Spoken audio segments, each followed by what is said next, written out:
Welcome. Good afternoon, everyone. I'm Lydia Zeininger. I'm the director of the Ukrainian Institute of America. Welcome this Saturday afternoon. We appreciate your being here. I think we're going to have a super interesting afternoon. So we are the Ukrainian Institute of America. For those that haven't been here before, we are an institution that for 80 years has stood at the heart of cultural life in New York, preserving and showcasing Ukrainian heritage and culture.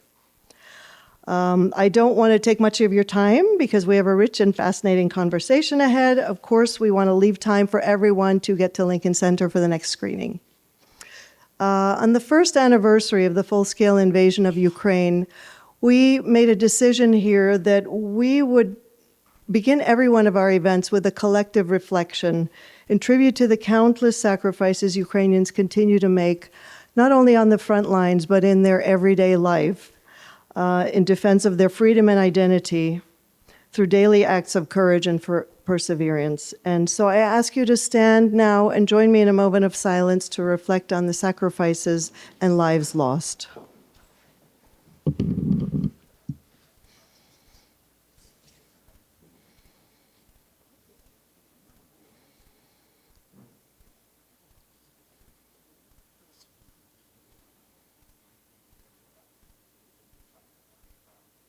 Thank you very much. So beginning on a personal note, I am thrilled to be partnering with my dear friend Marta Kuzma on this important project. We are proud and glad today as the Ukrainian Institute to host this event, part of Scenographies of Chaos, the retrospective of the films of Muratova. You'll hear much more from our distinguished panelists, but let me just quickly reflect on how important we believe it is to bring attention to artists like Kyiv, creatives who, while perhaps lesser known internationally, created deeply powerful and uncompromising work. Muratova was a singular voice in cinema, formally daring, emotionally complex, and politically sharp. Her films challenged the Soviet system so directly that she was seen as a threat in its final decades, often censored, banned, or marginalized. And yet she continued to create, unafraid, unflinching, unforgettable. We're proud to support this initiative to revisit and reintroduce her films today. Thank you to all the partners in today's program. I think we'll hear more about them and from them later in the program. Thanks to Film at Lincoln Center for diving in and embracing this retrospective. We are proud to be part of such a wonderful team showcasing Ukraine in these tumultuous times. And thank you to all of you for being here too. And we hope today's programming inspires you to continue to raise your voices about Ukraine. I hand the floor to my wonderful colleagues.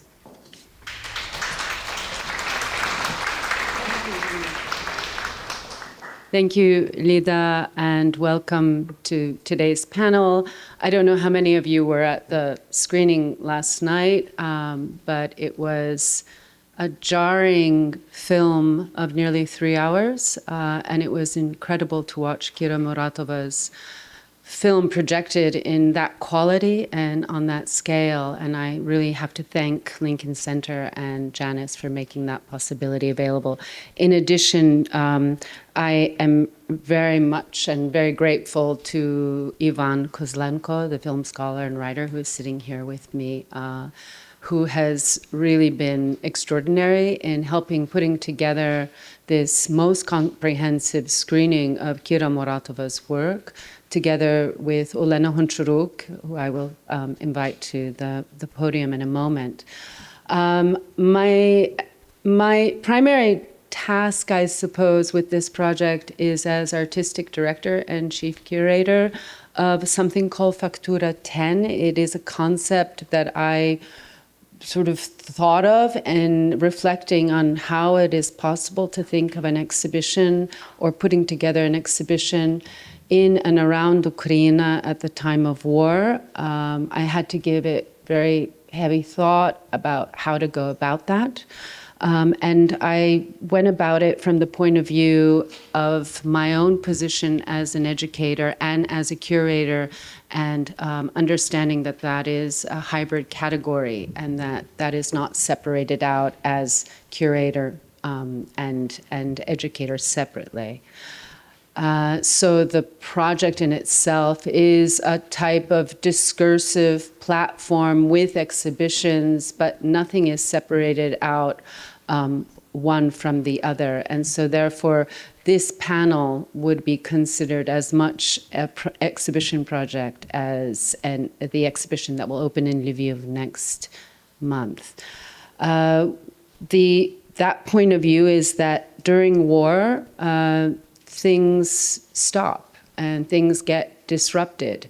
And it was important to look at this period of interruption as a disfluency, as a breakdown not only of processes, but a possible breakdown in language. And for that reason, Kira Muratova is a very important filmmaker whose work has not been shown enough internationally, that works in terms of her own reaction to what was going on in her time. The period of the Soviet Union was changing. It was changing dramatically, decade to decade. It's fantastic to be in this space because my father had been involved with the Ukrainian Institute in the 70s and with the dissident movement and bringing in people like General Grigorenko and Valentin Moroz. And so it was a very different time in the 70s than it was from the 80s, the Soviet Union. And she was reflecting this within her own film production and process, very similar to the photographer Boris Mikhailov, who was an engineer and referring to the medium of photography. So in this way, this project is also part of, I would consider, the exhibition project. The exhibition project opens in Lviv on June 21st. It's entitled The Stammering Circle, and it is an exhibition that draws from the writings of the Chernovitz poet Paul Celan, in the way that he himself was looking at language and poetry and how it was possible to revisit poetry after World War II. How was it possible to look at the art form following such atrocious things that happened in World War II? And so I took his poetry as a lead to build out the exhibition, and that will open and be shown throughout the city of Lviv from June 21st to November 1st. So if anyone is visiting, then please check our website, and we can also be helpful in helping you enter into the country in terms of information. And we also open on June 15th with the project of Janis Kunelis. It was a project that I had commissioned the artist who was a leader of the Art de Povera in throughout the 60s and 70s to make a film to make a project at the Kyiv Mohila Academy, and we will be opening that on June 15th. We have a very long afternoon. We have a very dense afternoon because, again, we should be at Lincoln Center, or some of you should be at Lincoln Center by 4 o'clock. So therefore, I think it's very important to hear from Olena Honcharuk, who's made the very long trip from Kyiv, and who was so instrumental in making these films available and making other films available for other screenings internationally. Olena Honcharuk, the creative director of the Dovzhenko Film Archive, please.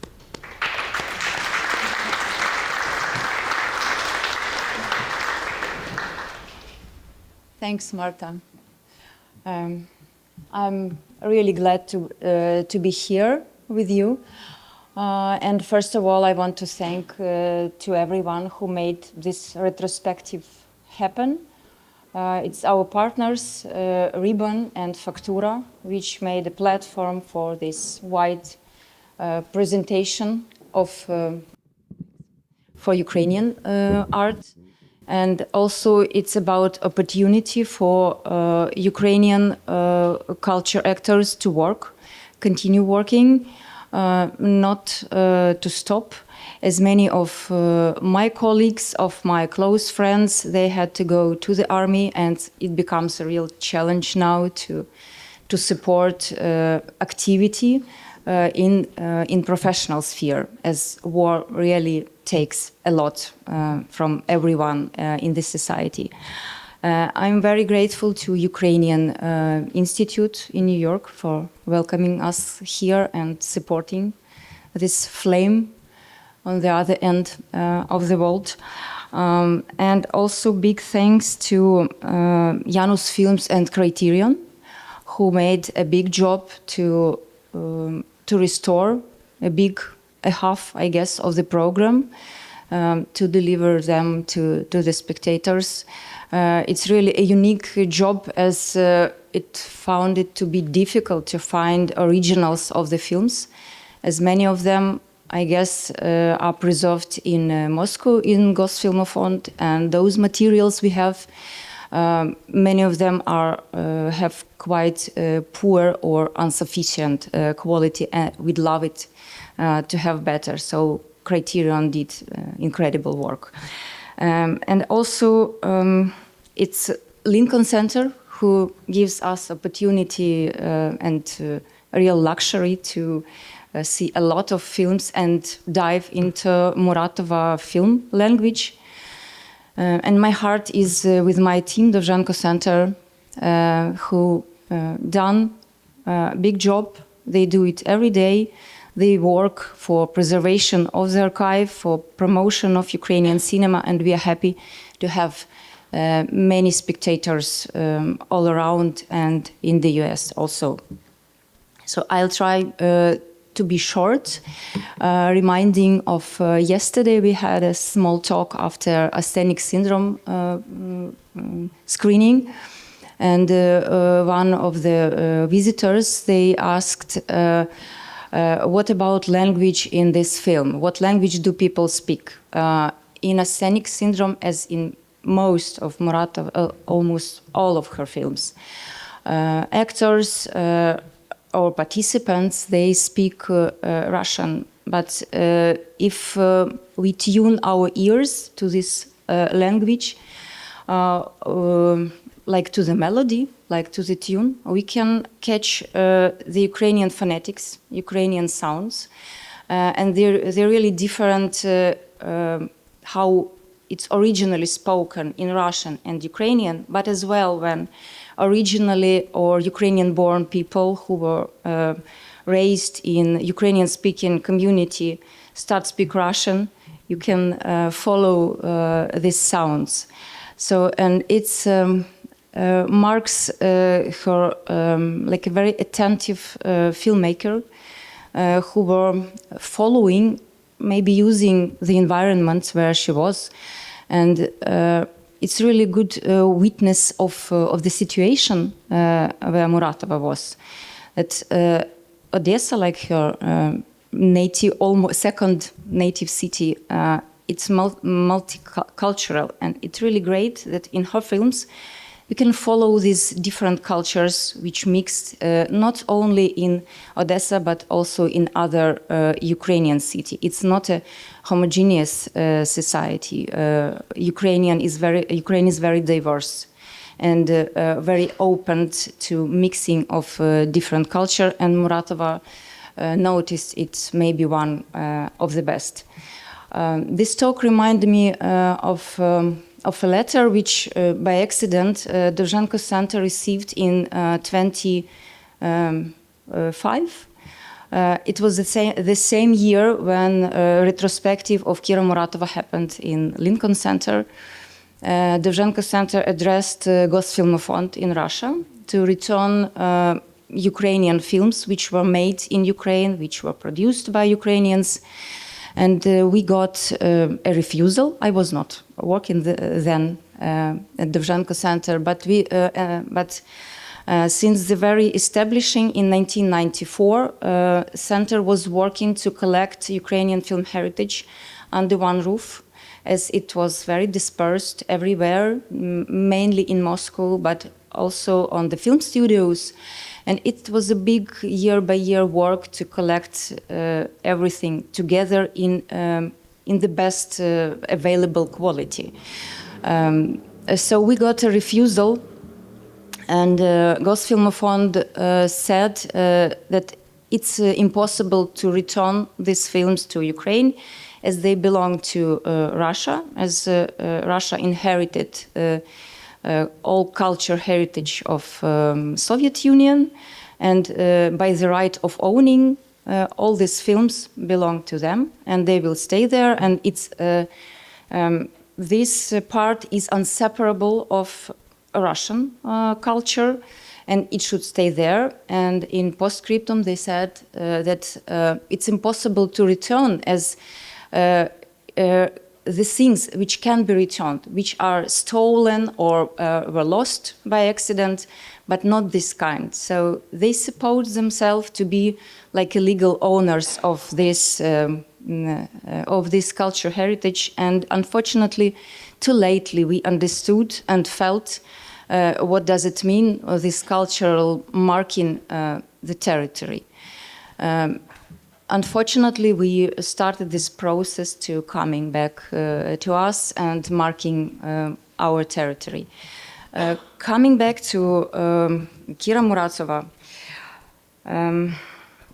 she said that Odessa happened to her.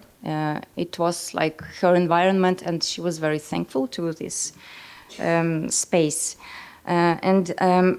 I would say that she's a person, an artist of inclusion. So she worked in. She was not very popular, I think, for the common spectator, as she put into. He gave a floor, our voice, to very different people of very different profiles, and it was about equality. So every one of them, not depending of where is he or she originated, they all were acting and making this texture of Muratova's films. So I'm very excited to be here with you and expecting for the talk. I'm also happy to meet Ivan Kozlenko here. He's a man who built Dovzhenko Centre, reinvented Dovzhenko Centre as we know it. And I'm really proud to work at this institution and to be a part of Ukrainian cinema. And owing to Muratova, Ukraine can connect with the world. We still are in process of understanding it, but let's do it together. Thanks.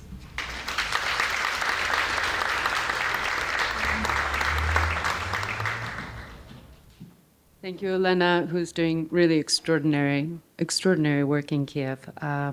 I'd like to introduce Ivan Kozlenko, my colleague and co-curator, who is a film scholar, a curator, a cultural manager, and a writer.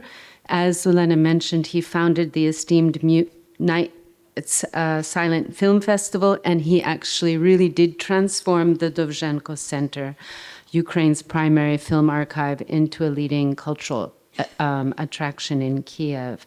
He has for more than a decade overseen the restoration of over 70 Ukrainian films and their reintroduction to an international audience.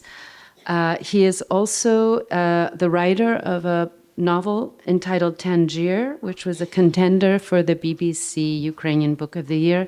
Ivan, please, you're welcome.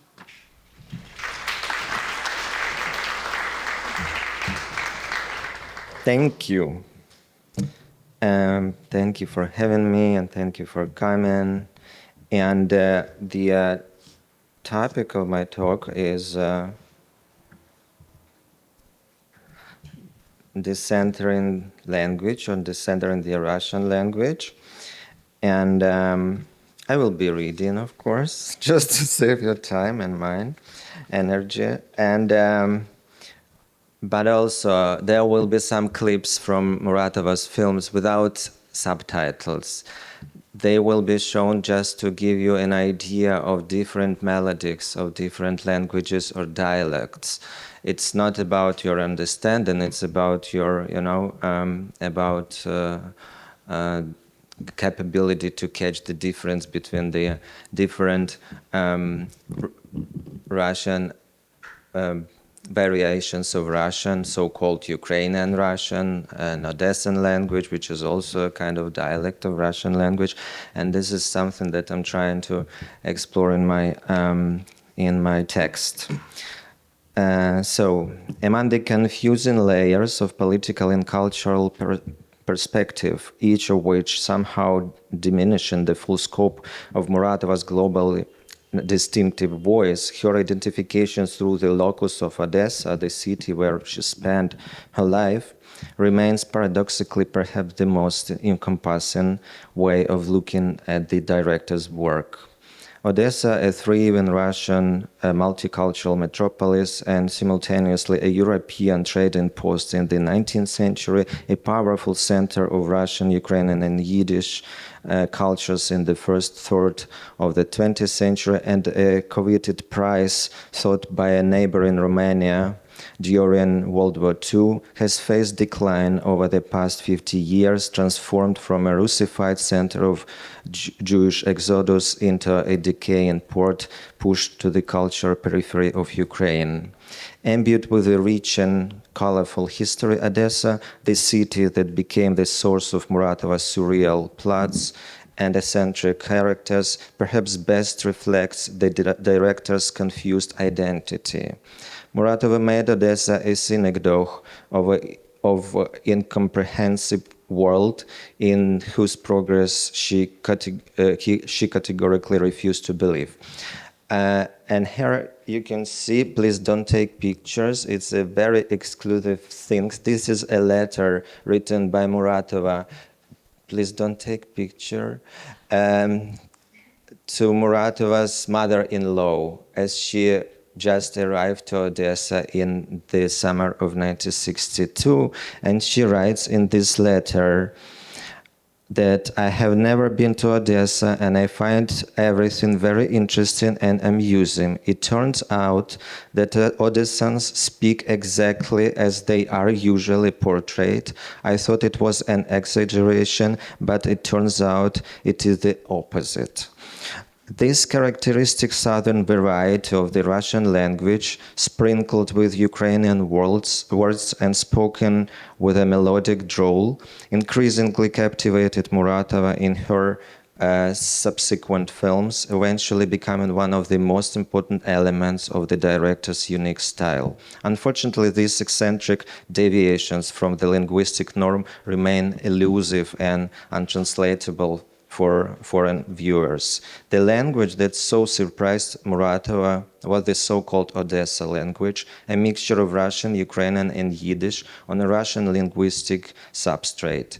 Formed in general terms before the First World War and partially codified in the corpus of Odessa literature, most importantly by Babel, during the 20th century it was subjected to increasing pressure from the Russian language and the gradual extrusion of Yiddish and Ukrainian components.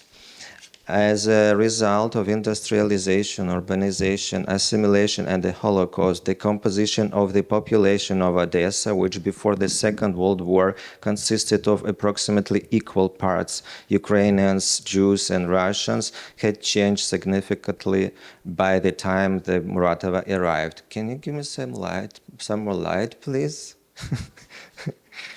By the time the Muratova arrived, Ukrainians had just become the majority in the city, although not an absolute one, and therefore began to have a stronger influence on the linguistic environment, while the share of Jews dropped to 16%. However, both groups suffered from Russification, perhaps somewhat suspended in the 1960s when Petro Shelest was the head of the Ukrainian Communist Party and implemented a policy of soft Ukrainization. Whatever ethnic groups the population belonged to, a local identity, a specific Odessa language, and a special character that some call Mediterranean were tangible in the city.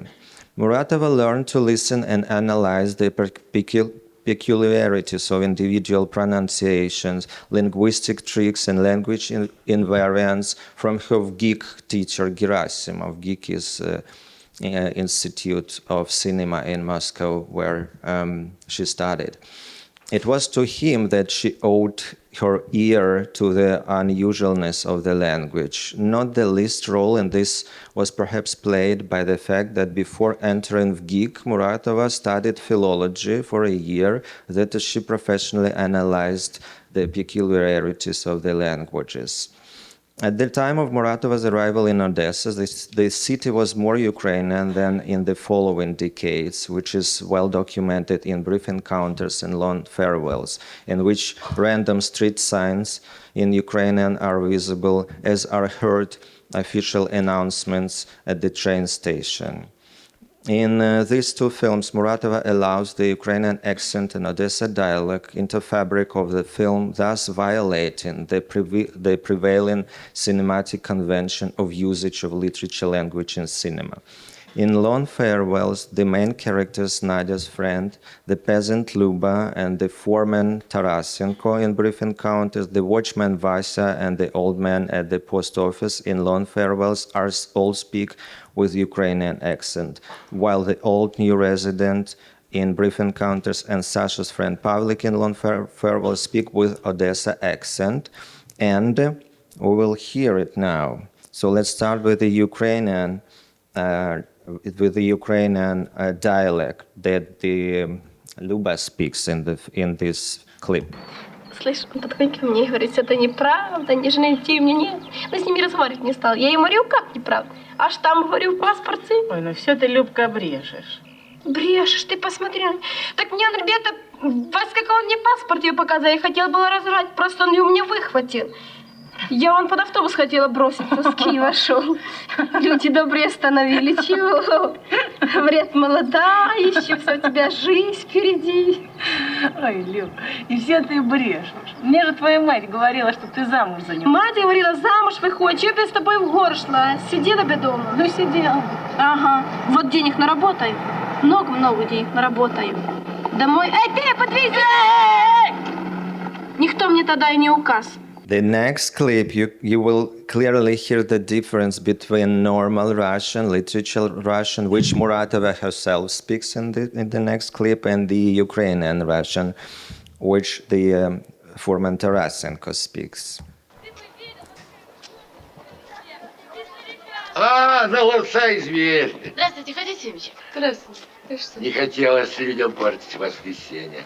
Раз уж встретились, 3 раза не мог попасть к вам на прием. То есть как это? Вы не могли попасть ко мне на прием? Вот. Почему? Вот так я друзья встречает, укоряет, забюрократился Тарасенко. А я по кабинетах не сижу. Одна нога на одном объекте, другая на другом. Как вас пополам не разорвало? Разорвала Валентина Ивановна, в том-то дело. Нос вылезает, хвост увязает, фигура тут, фигура там. Так что, милая, вытаскивайте нас. Ну, а чем же я могу вам помочь? Да комиссия, господи. Ну, комиссию. Важно присылали комиссию. Вы про шестой, что ли, корпус? Шестой. Тот самый. так Дважды что? присылали, дважды не принимали. Так вы сделайте все как следует. Тогда и примем, так? Потому что насос не работает, воды там нет. Что ж вы хотите от меня? Сделали, Валентина Ивановна, за милую душу, как пидать. Я только что там был, осматривал самолично, вот, и ключи при мне. Пришлите комиссию побыстрее, там жильцы, старики, женщины, дети плачут. Плачут. Да это, по-моему, квартал кончился. And here you can also hear the old man's speech in very severe, bold Ukrainian accent of Russian. Наших дорогих. So far, these intersperses of colloquial speech are episodic. They are just colorful, decorative elements of the films, and the eccentric characters who speak it do not have any function other than showing the heterogeneity of the Odessa language environment, that is, demonstrating linguistic eccentricity, deviation from the norm.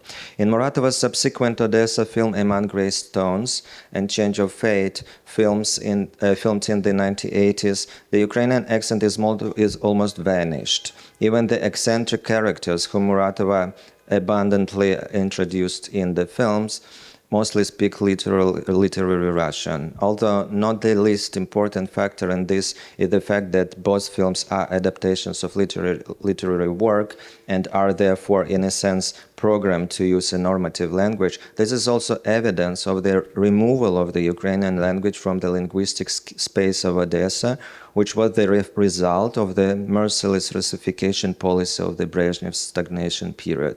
However, devoted to her fascination with linguistic deviations, Muratova transferred them into an individual register, emphasizing individual speech styles rich in fluctuations and melodisms like that of actress Natalia Leblanc.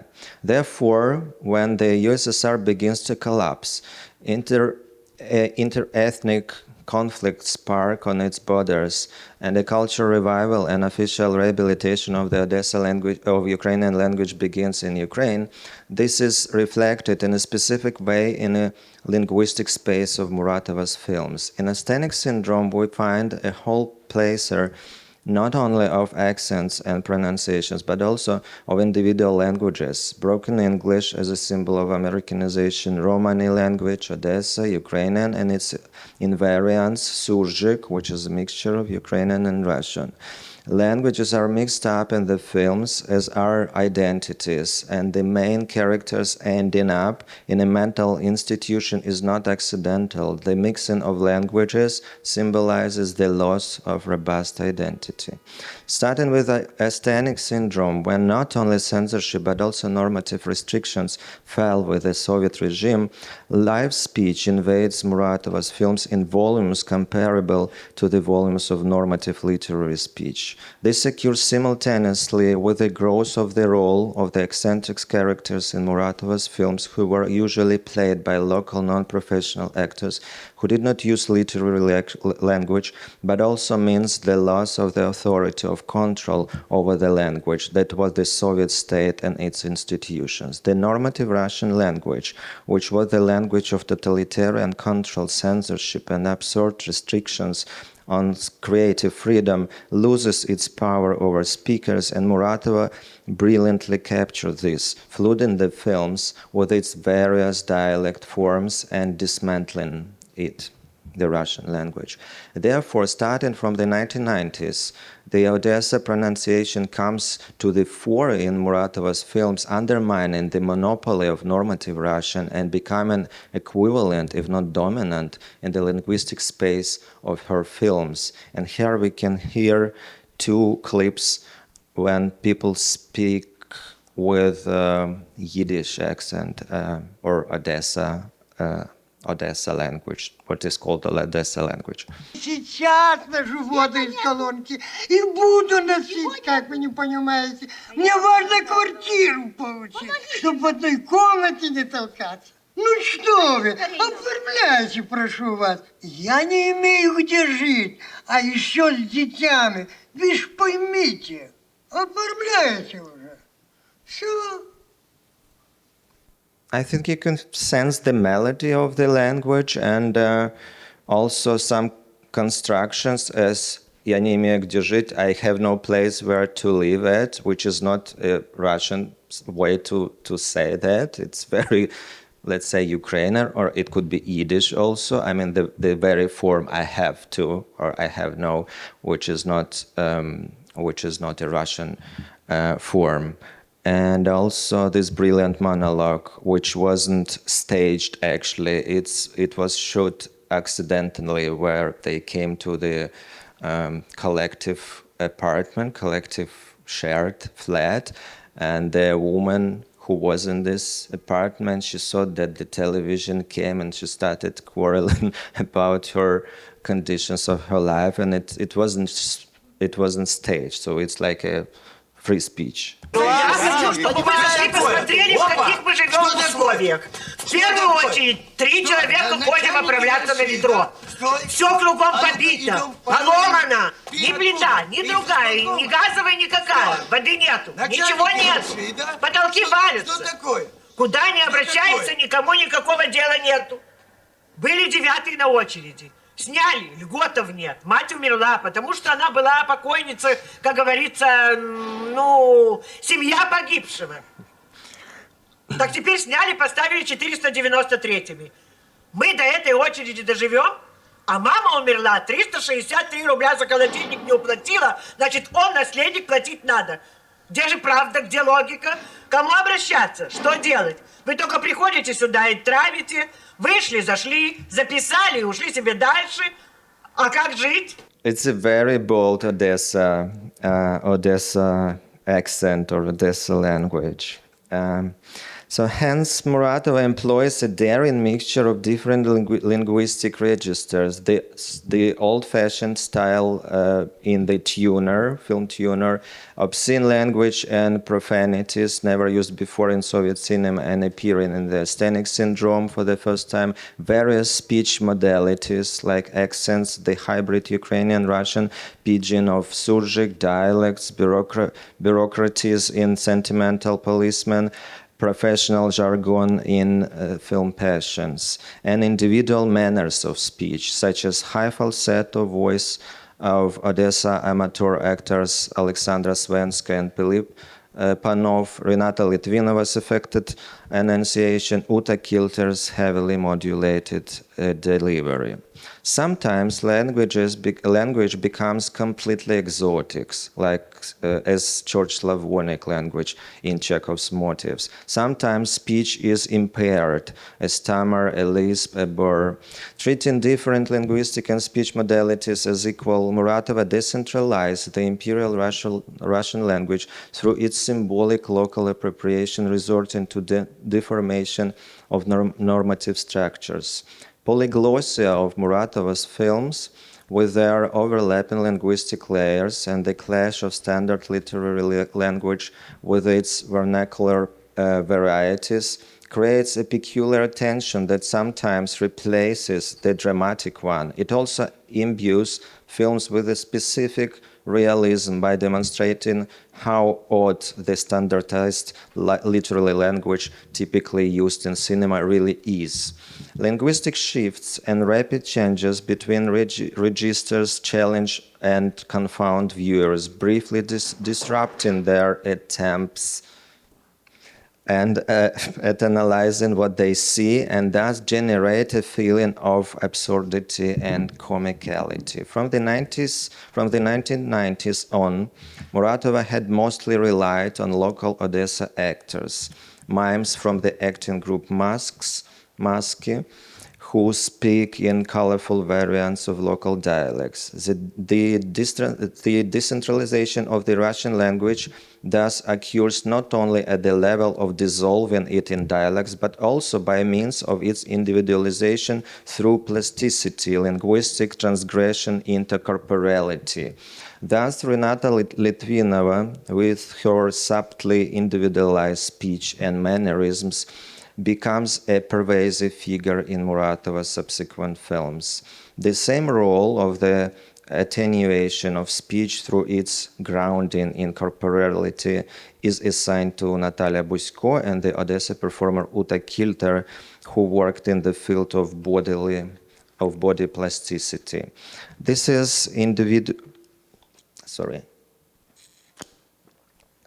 That is, the individuality of the characters is now emphasized by the individuality of their speech and spatial behavior, and the deformation of the narrative space of the film is accompanied by auditory deformation of speech. The more films deprived of linearity, classical narrative, the less we hear standardized Russian language in them, the more the language, like the plot, becomes decentralized. By doing so, Muratova also dismantles the logocentrism of classical narrative cinema, expressing nothing but itself, not subject to the instances of the violence, deprived of meaning, for the sake of sound and rhythm. Such decentralized, fragmented language becomes pure decoration, a melody rather than a means of communication. Like any melody, it is supposed to tease emotions, not to carry information.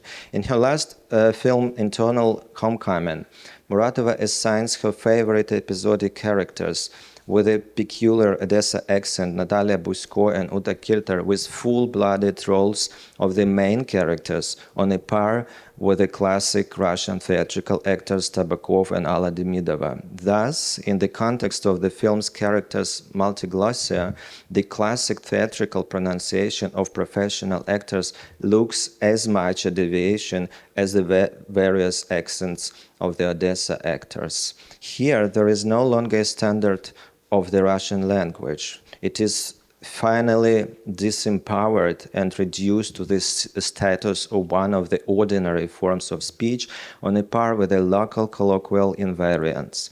In Eternal Homecoming, full multiglossia reigns because language locked in captivity of tautological repetition is no longer determined by the content of what is said, but by various forms of individualized representations. The Russian language is thus deconstructed as a language of power, deprived of the function of violence, of conveying meaning.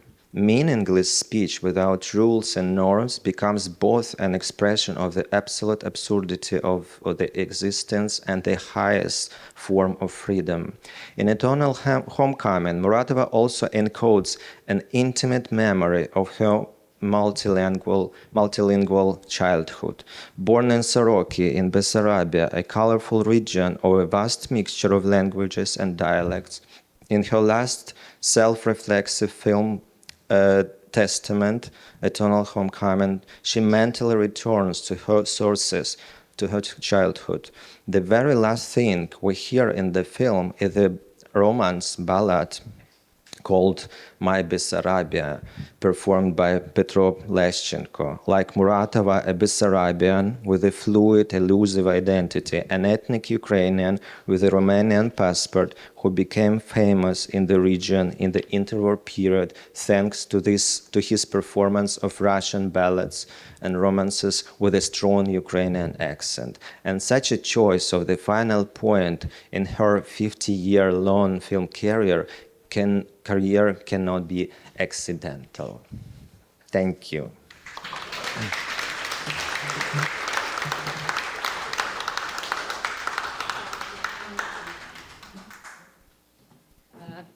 I now invite Professor Vitaly Chernetsky for his presentation also around Kira Muratova in the context of Odessa. Vitaly Chernetsky is a professor of Slavic languages and literatures at the University of Kansas. He is author of Mapping Post-Communist Cultures, Russia and Ukraine in the Context of Globalization. And this morning, I believe he is officially named the president of the Taras Shevchenko Scientific Society downtown in Manhattan. Welcome.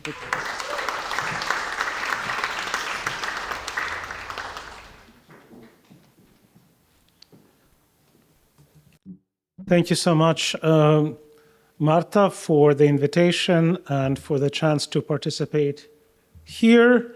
So as you can see, I've titled my presentation, Kira Muratova and the Odessan Presence in Ukrainian Poetic Cinema. And what I hope to do in my brief remarks, and I'm going to start a timer to make sure that I do not stray over, is to argue that the critical frame that has been used by many international scholars who discovered Muratova, and Muratova was first discovered internationally with the success of The Asthenic Syndrome, the film that was shown at Lincoln Center last night at Berlinale in 1990, did not associate her with a Ukrainian environment, with Ukrainian film professional environment in which she operated as an adult ever since graduating from film school. Also, what happened is that when people spoke about Ukraine's most important areas of cinematic innovation, that is the tradition of poetic cinema, it was usually not linked with Muratova and more broadly with Odessa. So if we look at the histories of Ukrainian national cinema, we have two main centers of film production in Ukraine. Odessa and Kyiv. Odessa is the oldest of the two. Its important role as a film production site dates back to the Russian imperial era, but also crucially, in the free era of Ukraine's 1920s, the cinematic part of its cultural revival, it was the major center of experimentation associated with the so-called Vuvku era. Всеукраїнське фотокіноуправління, the name of the Ukrainian film agency at the time, which was completely independent and autonomous from Russia, and in fact had closer cinematic ties to Germany, Turkey, and other countries. So the Odessa studio was a major center of innovation in the 20s, and its role, unfortunately, got reduced with the pressures of Stalinism. And after the evacuation of film studios during World War II, it was not reopened in 1945. So other studios were reopened, but Odessa was not until 1955. So 10 years later, after Stalin was already dead, and its new incarnation from 1955 onward, during the final decades of Soviet rule, it was stereotypically associated with so-called genre cinema, adventure films, detective films, films more prominently for mass audiences, for young viewers, so children's and young adult films, and also importantly as a platform for prominent directors like Marlene Khutseyev, for example, who would later on move to Russia and work there and would be recognized for their work there. Kyiv, the Kyiv Film Studio was built in the 1920s as a very ambitious state-of-the-art project to make sure that Ukrainian cinema is top-notch, and it unfortunately only became a place of these kind of innovations just as the Stalinist repressions were closing in. It became again a major center of innovation in the post-Stalin era, and it is that area that was more typically associated with Ukrainian poetic cinema in its revival. So Ukrainian poetic cinema, for those who might not be familiar with the term, its beginnings are associated with a film of the late 1920s, very importantly with Alexander Dovzhenko, the great, one of the silent era greats, after whom the Dovzhenko Centre is named, and who made his first major films, who actually became a filmmaker of global fame in Odessa, where he moved from Kharkiv at the age of 32. And then with the filmmakers of the late 1950s, especially 1960s and early 1970s, until the school was deliberately crushed and destroyed in 1973. So Ukrainian poetic cinema is something that is the only case of an unique school in post-Stalin era diverse Soviet cinemas that was deliberately destroyed by state and party orders. And so what happens, and this is one of my theses, is that we see the positive histories and accounts written of how wonderful Ukrainian poetic cinema is. Muratova, and for that matter, other women filmmakers are not mentioned, not included among them. But if we look at how Muratova was attacked, and this happened after the release of a second independent full-length feature film, The Long Farewell. The first one, Brief Encounters, was also severely criticized, but after The Long Farewell, there was a vehement campaign of hate, and she was briefly declared professionally unfit to work as a film director. She was discussed precisely in the context of Ukrainian poetic cinema as something the Soviet central bureaucratic authorities were attacking. So there she is, discussed in one breath with Yuri Lenko, Leonid Usikov, Volodymyr Denisenko, Artur Wojtecki, and many other names associated with it. She also was a close personal friend of Sergei Parajanov and actually discussed how Parajanov's aesthetic influenced her. And those of you who were at the screening last night remember the stills of carpet patterns that just become like a slideshow of those close-ups. That is precisely the Parajanovian influence on Muratova. This going into this exhibition of close details in this still lifelike manner. And this is precisely part of the tradition of poetic cinema. But what I'm going to argue in the remaining slides is that we also need to recognize that Muratova is a central figure in Ukrainian poetic cinema because she moves it from the primary association with the rural settings to urban settings. Because if we think of the films that are stereotypically associated with the peak of the second period of Ukrainian poetic cinema, 60s and early 70s, it is usually like with Parajanov's Shadows of Forgotten Ancestors, or Leonid Dosika's A Stone Cross, or the films of Ilenko, like The White Bird with a Black Mark. These are all rural settings. But poetic cinema does not have to be rural. Parajanov's unfinished Kyivsky Freski is precisely focused on the city, and it wanted to be a place, a sense of the urban presence in poetic cinema. And I think we can see that what Muratova does, especially in her two early films, but also in her later works. So the two early films are the ones that will be shown at Lincoln Center in reverse chronological order. So we'll have The Long Farewells at 4:15 and then Brief Encounters after that, is the use of urban spaces and urban sites to make a poetic cinema aesthetic choice.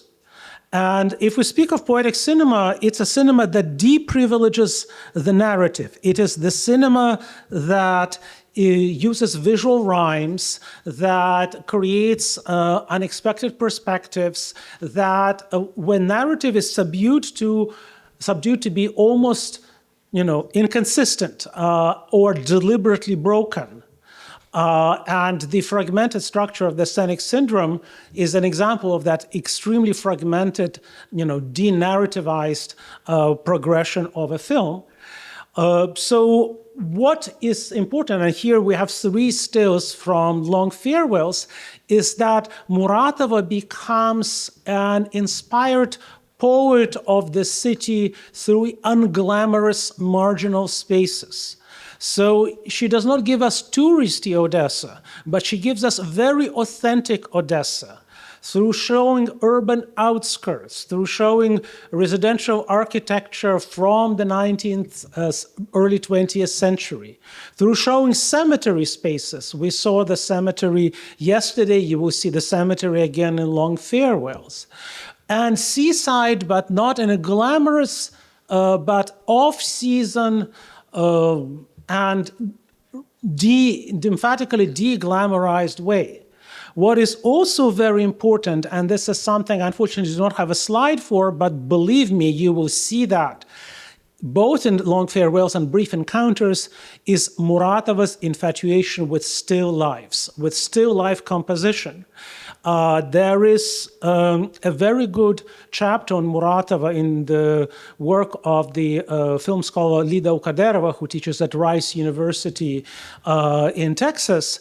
Ukaderova does not look at Muratova in Ukrainian contexts, but she misses in that wonderful chapter that she has on Brief Encounters, where she says how Muratova breaks down the narrative, how she makes the still life a central focus of her composition, how she overstuffs her environments to the point of bursting. And these are very eccentric local environments, like that communal stairwell or the other apartments that you saw in Asthenic Syndrome yesterday, and that you will see in both films today if you are able to make it.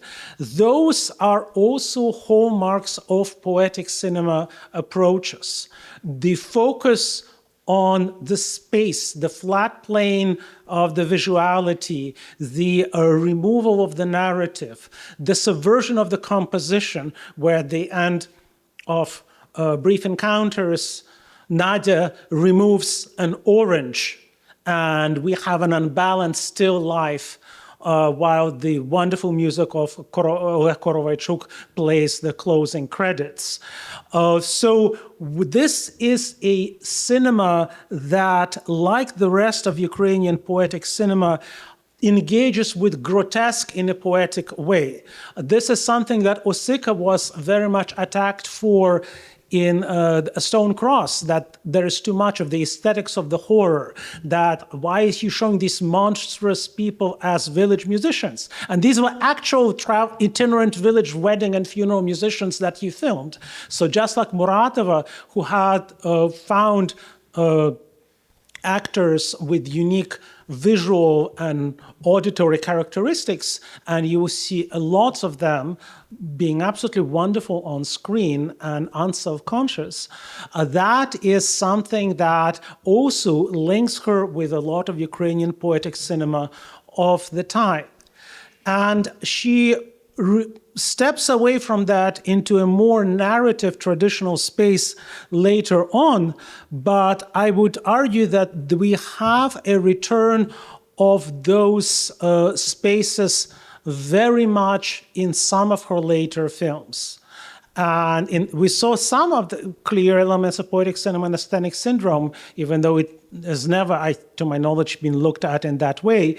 And in Chekhovian motifs, we again have the poetic presence of the animal world, which is something that we saw in Aesthetic Syndrome, and also the eccentric characters, like the many varieties of local vernacular that Ivan talked about in his remarks.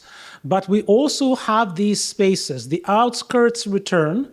The farm in the first half of the film is very much modeled on the homesteads of independent settlers, like the ethnic Germans or the Russian old believers who've been living in that area for a long time and who have local ties and not central ties, or the local evangelical community, which is also very prominent. So the farmer family is very clearly an evangelical Christian family, and with a different ethos from the more Orthodox Christian associated ethos. But then we see the church. And to me, like Ivan, a child of Odessa, this church is a church on the outskirts of the city, within the city limits. As it happens, 1 block from my childhood home. So when I see that church, all the Proustian Madeleines happen to me, and I can sense it in all variety of ways as soon as I see all those cars arriving to the gates and that church. So I encourage you to go and see the film, and you will develop an unexpected Proustian Madeleines of their own. So as concluding remarks, yes, there is a Muratova-Parajanov linkage that people do not make, and it should be made explicit. And the Muratova is very much an example of a mixing of the poetic and the grotesque. And this is my timer telling me my 15 minutes is up. The absurdist humor streak and the specificity of a woman's vision. This is another thing. It's masculinizes, so it's no longer a boys' club to talk about Ukrainian poetic cinema. And Lyubomir Hoseiko, in his history, wonderfully compares her to Agnes Varda, Vera Khitilova, and Marta Meserosh. This is on point, especially think of Khitilova's daisies and their absurdism. Muratova belongs in the same company. I don't know if there have been comparative studies of Khitilova and Muratova. I see a nod for Berida. Okay, all right, we'll talk about that. And finally, including Muratova helps us fundamentally reassess and restructure our vision of Ukrainian poetic cinema as a long overdue correction of a past epistemic injustice. Thank you very much.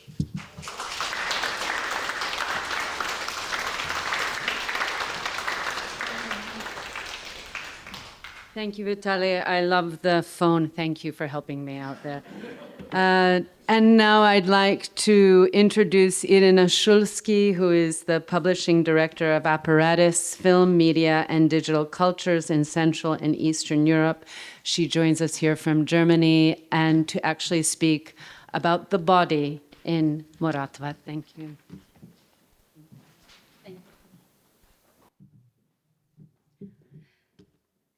So, yes. Thank you so much. Yes, exactly. Probably the tallest speaker today. So I'm very glad to be here and to speak to you. Kira Muratova's cinema is marked by a kind of frenzied choreography, an almost obsessive play of many gestures, ranging from exaggerated movement to statuesque stillness. Narrative is often disrupted by sudden performances, dancing, singing, reciting poetry, grimacing, pantomime, or simply aimless movements. These divertissements often resist not only narrative but also psychological explanation. They function less as a sign of the character's inner life than as ornamental displays of bodily skill, facial contortions, peculiar voices, eccentric postures. For those of you familiar with Muratova, of course, countless instances will come to mind, but let me show you two examples. Very briefly, I will speak over the clips and hope you can have this multiple perception at the same time. For instance, in her Perestroika-era film, Change of Fate, the heroine, while in jail, finds herself entertained by 3 male inmates. One explains how to do facial gymnastics, another performs card tricks and pretends to pull off his fingers, and the third one calmly chews a glass. My second example is from the film Minor People. And in one scene, sorry. That's kind of high medium. Yes, I'm pressing. It's not playing. Okay, I will just tell what's going on. In this film, the female protagonist suddenly bursts into an awkward puppet-like dance while singing in a public space at a railway station. And she's not alone. Soon there is an elderly woman who joins her, and another passerby played by Muratova's husband, Yevhen Golubenko, who also enters this scene with a strange, exaggerated dance of his own. And the scene runs for nearly 3 minutes, with the entire song performed from beginning to end, a strikingly uneconomical use of screen time by conventional standards. What comes to the fore is not character or plot, but the body itself, its capacity for movement, expression, self-display, perhaps just the release of tension, or even sudden splitting into two. Those unruly, undocile bodies and uneconomical movement seem to exist solely for their own sake and expose the pure mediality of gesture, freed from the apparatus of means and ends. Italian philosopher Giorgio Agamben famously described the late 19th and entire 20th century as a catastrophe of the sphere of gestures. Emblematic of this crisis is Tourette syndrome, which, metaphorically speaking, captures, quote, astonishing proliferation of tics, spasmodic jerks, and mannerism, unquote, within the European bourgeoisie. In Agamben's words, quote, everybody had lost control over their gestures and was walking and gesticulated frantically, unquote. As a medium, cinema is uniquely equipped to record both gestures and their disorders, Agamben argues, and Muratova's films exemplify this with striking clarity as well. This focus on unruly physicality invites the question, I will just show this quickly, this clip, invites the question, where does it come from? And there are many possible answers, but I will just point 2 of them. And the first one will align with what Ivan told us. Sorry. Oops. Yeah. First, what I would call the general inflation of discourse. In Muratova's films, dialogue often spins into endless loops of cliches. We hear everything from socialist slogans to literary quotations, trivial catchphrases and fragments of pop songs. Her characters start to resemble impersonal speaking machines. And to give you just one example, as the carpenter from Chekhovian Motives launches into a tirade of randomly collected, disjoint phrases and words, mixing lines from caricatured Nazi soldiers from Soviet war films, a hackneyed quote from Tyutchev's poem, a drinking toast, and snippets of TV commercials. Nicht schießen, I love spring storms, so how about a one-shot? Jajko, mleko, babka, schnell, setzen Sie bitte, abgemacht, Kindersurprise, food for animals, cats, dogs, parrots, kitty cat. So this refusal of authentic, coherent speech makes it nearly impossible for viewers to establish stable points of identification. Discourse is stripped of its traditional functions as a vehicle for communication and knowledge. Instead, it enacts what might be called insurgent corporeality, a defined embodiment that resists normative structures of meaning. Where language and ideology falter, the body asserts itself as a primary vehicle of sense and sensation. In short, we are facing the limits of a culture that, having inflated discourse to breaking point, finds itself haunted by gestures it can no longer decode. It is also evident in Muratova's kind of nostalgia for silent film aesthetics, most strikingly probably in The Sentimental Policeman, with its nod to avant-garde silent cinema, and in Chekhovian Motives, whose high contrast black and white imagery evokes early film expressionism. One striking example I would like to show you is from film 2-in-1, which features several moments of radical linguistic breakdown. So in this scene I'm showing to you, it's again not playing for some reasons. Oh my God. Sorry, I haven't checked it before. No, it shows that it's not showing. So in this scene, two protagonists first enact passionately a rendition of Caravaggio's aria. So I have to show that to you without words. Yes, and they communicate through guttural, husky sounds and exaggerated gestures. And then they move to an attic and they exchange shifts into kind of animalistic, cat-like language. So all traces of conventional speech vanish. No grammar, no syntax, no recognizable words or even morphemes remain intact. What's left is pure articulation. Language collapses and the body takes over. So the second framework I'd like to offer for thinking about Muratova comes from French philosopher Gilles Deleuze and his influential cinema books. As we know, at the heart of his film theory lie two image regimes. The first is the movement image, which dominated early pre-war classical cinema. Here, cinema actualizes what he calls the sensory-motor link. It's when effect follows cause, continuity is preserved, and time unfolds in a neat, kind of linear sequence, more or less. The second, the time image, emerges in the aftermath of World War II. This new regime breaks that linear flow and gives us what Deleuze terms pure optical and acoustic situations, moments in which vision replaces action. Here, the virtual, the realm of dreams, fantasies, memories, stands on equal footing with the actual, and the boundary between imagination and reality dissolves into complete indistinguishability. So I won't go too much in details because Deleuze's theory is famously complex. There have been hundreds of books written on that. But what I want to draw your attention to is the transitional phase from the movement to the time image, or what he calls the crisis of action. Deleuze captures this cleft with a quote from Jean-Luc Godard, "The world that is out of sync."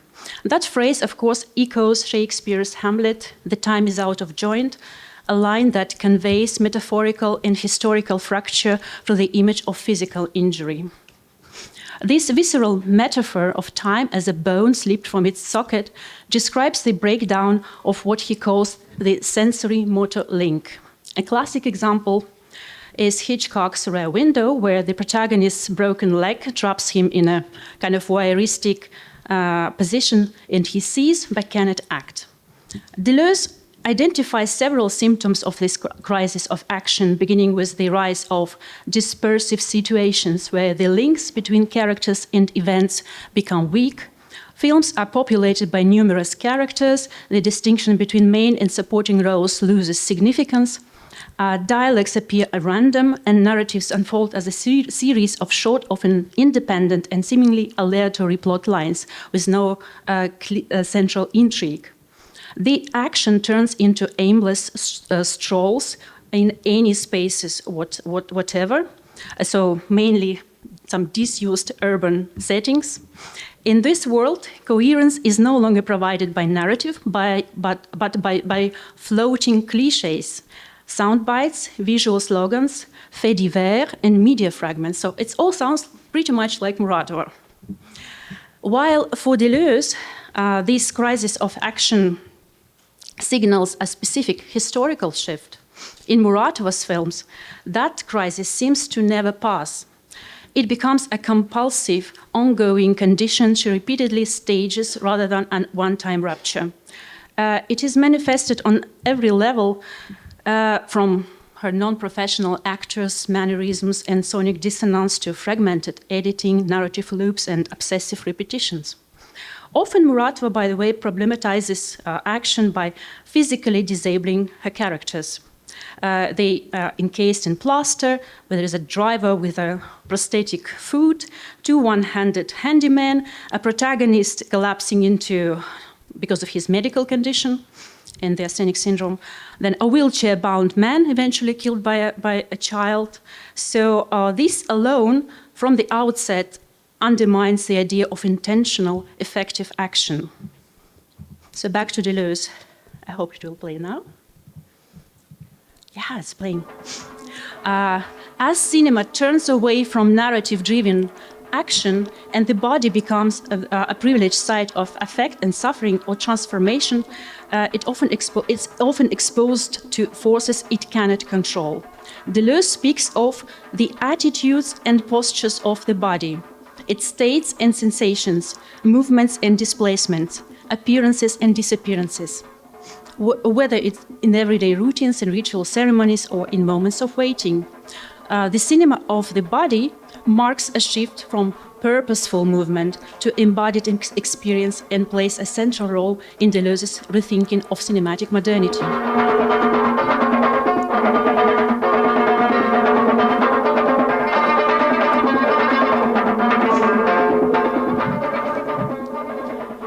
What is distinctive in Muratova's case is that touch and gesture, more than vision, take center stage in her problematization of action. Deleuze addresses the notion of gesture too, namely by drawing on Bertolt Brecht's notion of gestus, or jest.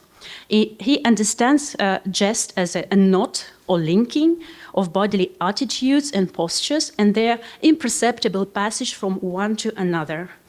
So what matters for him is in the cinema of bodies is the interstice, the spacing that dictates how images link together. Let me exemplify that on the brief encounters. The transition, if you remember, some of you, the transition between the primary narrative and the heroine's flashbacks are always marked by bodily gestures, a hand movement, a touch, a tilt of the head, a turn of the body.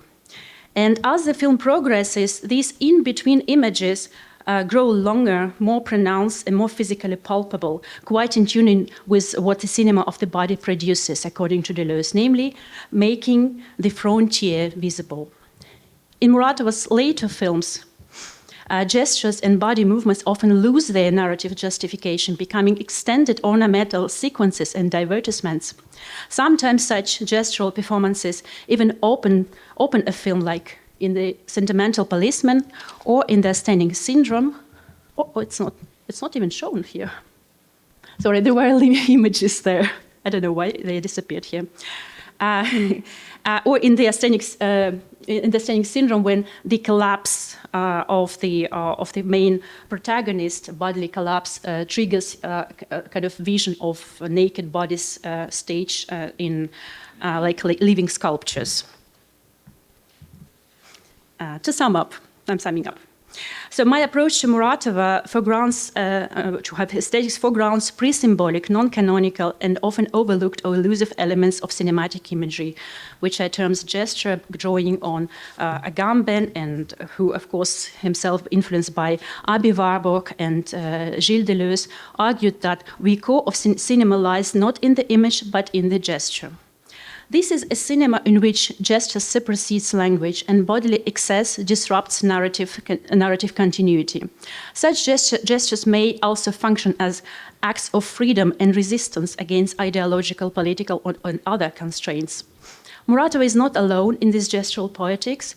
Read through Deleuze, her work becomes part of a broader European art house tradition, one that interrogates action, rethinks time, and reclaims the body as a site of aesthetic, affective, and philosophical force.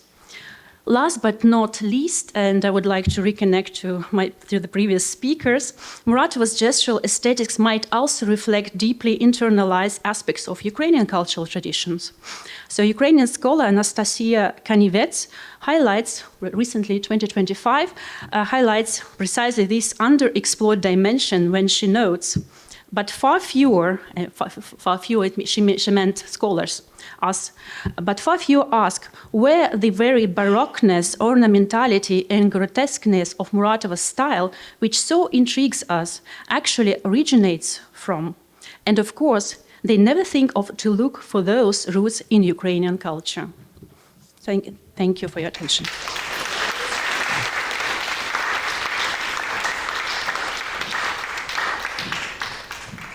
Thank you, Irina. I'm sorry about the videos. The next speaker is David Molina. Is David here? Oh, hi. We have not yet met. Thank you. David holds a PhD from the Committee on Social Thought and Department of Comparative Literature at the University of Chicago, and he has written his dissertation on Kira Muratova, the topic Epistemology of Self-Knowledge on the Cinema Screen, and he speaks about Kira Muratova's self and other. Welcome, David. It's good to see you. It's nice to meet you. So what I'll do today is I'll talk to you a little bit about my doctoral research and what it entailed on Muratova, and then provide an example at the end of the kind of analysis I'm interested in. And so you have a flavor of what that looks like a little bit in practice. But that's how this is going to go. Okay. My University of Chicago doctoral dissertation, Kira Muratova, Epistemology of Self-Knowledge on a Cinema Screen, is a work of film philosophy completed in fulfillment of a joint degree in the Committee on Social Thought and the Department of Comparative Literature. Its aims are twofold.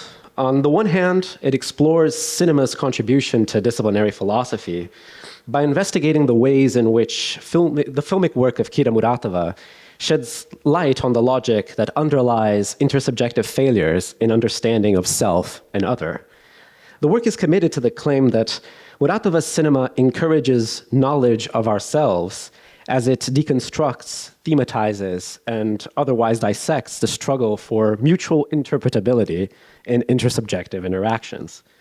The dissertation argues that Muratova's cinema can be thought to philosophize insofar as it shows us why it is difficult to understand ourselves and others, the historical and social factors that influence our ability to know one another, and how various social pathologies can stand in the way of our attempts of mutual recognition.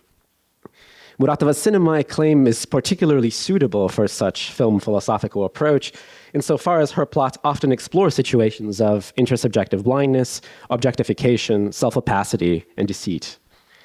The dissertation's second aim, however, lies within Slavic studies and cinema media studies. The thesis offers a panorama of Muratova's work, covering nearly half of her oeuvre, with the goal of rendering her films more accessible to Western and Slavic language audiences alike. Although widely considered one of the greatest women filmmakers of all time, Muratova is not only chronically understudied in the West still, but that's changing, but her films are also, as many of you are about to find out if you haven't yet, an acquired taste. At their limit, Muratova films feature cacophonous speech, stuttering montage, eccentric acting, a myriad literary, visual, artistic, and musical references, complex framing devices, and a defiance of traditional plot structures that make her work both incredibly powerful and difficult to absorb without guidance. The extraordinary variety of genres represented in her artistic production, too, which span from provincial melodramas to detective stories, from socialist realist plots to the Christmas or New Year's film, often means that familiarity with one work may not adequately prepare you for the next. One of the objectives of my research, thus, in today's talk, is to provide a possible entry point to the work of Kira Georgievna, her lifelong obsession with questions of self-knowledge, in particular those involving performance and authenticity, and individual and social manifestations of self-deceit and self-opacity. Complementing standard views of Muratova as a fox, therefore, which treat her work as a celebration of the postmodern self, incoherent, ever-changing, and self-contradictory, I write Muratova the Hedgehog, to use a term from Berlin, a filmmaker who, despite changes in style and genre, continually returns to knowledge of self and other as fundamental concern. In the introduction to what is now my budding book project, I outlined my own flavor of film philosophical analysis by defending a version of the following claims, none of which I have time to defend, so that's the philosopher in me. One, that films can be philosophical without themselves making discursive arguments. Two, that the way to avoid the pitfalls of what we might think of as a colonial interdisciplinarity in film philosophical projects is to speak the language of disciplinary film studies, drawing attention to montage, mise-en-scène, visual composition, soundtrack, etc. The success or failure of film philosophical analysis lies in the extent to which this approach reflects an elusive attunement to the thematic content of the films themselves. Film philosophy is better suited for certain film objects rather than others. That a film's suitability to a film philosophical approach can exist independently of the filmmaker's biographical interest in disciplinary philosophy. And six, that cinema's medium specificity need not be reduced to any single aspect of its production process or syntax, but can be productively translated as an intermedial synthesis of art forms. Following these claims are three chapters, each devoted to three of Muratova's films. After offering a panoramic view of deceit and self-deceit in disciplinary philosophy, in the first chapter, I argue that although not engaged in discursive philosophizing of any kind, so her work is nothing like reading a philosophical treatise, right? Muratova's cinema can be thought to articulate coherent responses to such problems in epistemology of self-knowledge as the logic of paradigmatic deceit, the relationship between truth warranty and self-presentation, and the ties between fraudulence and social context. If in Ophelia, the second part of her triptych, Three Stories, Muratova challenges the primacy of the deceiver in situations of mistaken self-representation by offering a view of the phenomenon that is primarily second order, namely one in which the burden of falsity lies with an interlocutor who opens themselves up to manipulation through poor reasoning. In The Tuner, the relationship between deceit and art, of truth-warranting and not truth-warranting performativity, is mixed, leading viewers to question the ways in which standard features of filmmaking, such as soundtrack and genre attributions, can lead viewers astray. Finally, in Change of Fate, Muratova explores the ontology of the cinematic image by presenting viewers with scenes that are false or half-true, that is heavily distorted by the subjective experience of Maria, the film's lead character. These forces, like the jurors in the criminal trial that lies at the heart of the work, to consider how we ourselves might be deceived by the film and to examine the importance of ethical life in providing an apt context for deceit to thrive. The second chapter addresses self-opacity as individual but also mainly social pathology in Muratova's world. In Passions, individuals exhibit a prima facie commitment to dialogue through incessant communication, so there are themes from the other talks here as well, but are ultimately shown to speak only in the service of their own hobby horses. In Melody for a Street Organ, on the other hand, Muratova violates the genre expectations of the New Year Christmas film in order to highlight the self-deceptiveness of holiday spirit, which obscures cruelty to children, conspicuous consumption, and a selective adherence to Christian values. The chapter also engages in a systematic reading of individual self-opacity in what is perhaps the most overtly psychological of Muratova's films, Long Farewells. In a philosophical borrowing from Flaubert's studies, the third and final chapter of my work is devoted to what I call the epistemological problem of boverism in Muratova's approach. There I argue that one of the extraordinary features of Muratova's cinema is that it provides a sophisticated account of the way in which literary and cinematic scripts harmfully impinge upon our attempts to know ourselves and others. They serve as filters through which we interact with the world. As early as her first independent film, Brief Encounters, Muratova's films constantly portray situations in which gazing at the world through literary or cinematic archetypes can lead to harmful modes of idealization, ignorance, blindness, and even manipulation. Along with Brief Encounters, the chapter also explores Muratova's short Letter to America and the second half of her feature, 2 in 1. To provide a kind of visual synecdoche of the philosophical claims on which my research turned, namely that the cinematic image in Muratova, for those who dare to look, offer a sensible, effective path to self-understanding, we turn to what I take to be the decisive episode in Muratova's Long Farewells, the picture slide scene. The plot of the film is as follows. Sasha, an adolescent boy, lives with his mother, Evgenia Vasilievna, a middle-aged woman who, abandoned by his father, aims to conciliate her professional career as English translator with her role as single mother. Mother and son have a difficult relationship, and after spending a season with his father at a prehistoric dig, Sasha, to his mother's chagrin, wishes to join him for good. The problem of self-opacity in Long Farewells is advanced by Muratova and screenwriter Rязанцева on two fronts, each relevant to one of the protagonists of the work. For Sasha, it surfaces in his inability to understand the motives underlying his desire to abandon his mother and move in with his archaeologist father. Throughout the film, Sasha clearly attributes his desire to escape to his mother's overbearing behavior, a kind of overprotectiveness that fails to take into account his new status as a budding adult, an individual personality with his own independent wants, needs, and desires. As the film unfolds, however, the viewer, and to a certain extent Sasha himself, comes to realize that his own desire to break free might have more to do with the experience of shame and adolescence around women his age than any actions specifically attributable to Evgenia Vasilievna. Sasha then fails to understand the stimuli driving his behavior. He thinks that what he's doing is spiting his mother, escaping from her tyrannical authority, when in fact what he wants is to be taken seriously by the likes of Masha and Tanya, his classmates. Evgenia Vasilievna, on the other hand, deceives herself insofar as she attributes her suffering in the film to her son's erratic behavior.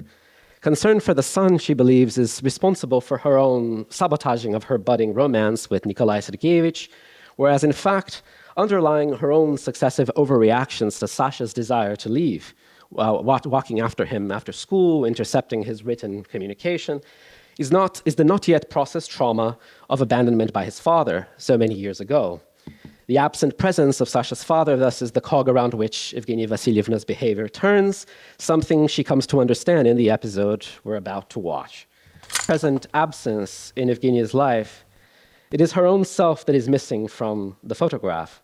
Her shadow takes its proper place in an act of desirous projecting. We then hear as Evgenia Vasilievna returns to the slide projector, a set of images appear on the screen. An extreme close-up of Evgenia Vasilievna's cigarette, whose fumes pervade the room as she looks at the slide. Then Muratova cuts to an extreme close-up of a series of photographs of Sasha holding what looks like a Greek artifact, and so on. One of the final images of the episode we just seen is a close-up of the father with Sasha's face to the left of it. Their faces appear to blend into one another.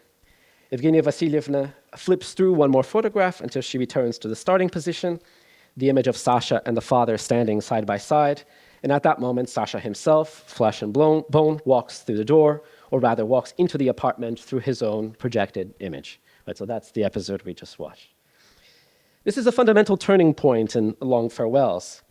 Evgenia Vasilievna's engagement with a set of picture slides, a stand-in for cinema itself, is what catalyzes Evgenia Vasilievna's confrontation with her self-opacity. By looking at images of her son and husband, in particular the shots in which they stand side by side, or even more powerfully, the shot in which their faces appear to blend into one another, Evgenia Vassilyevna sees the motivating fallacy of her behavior.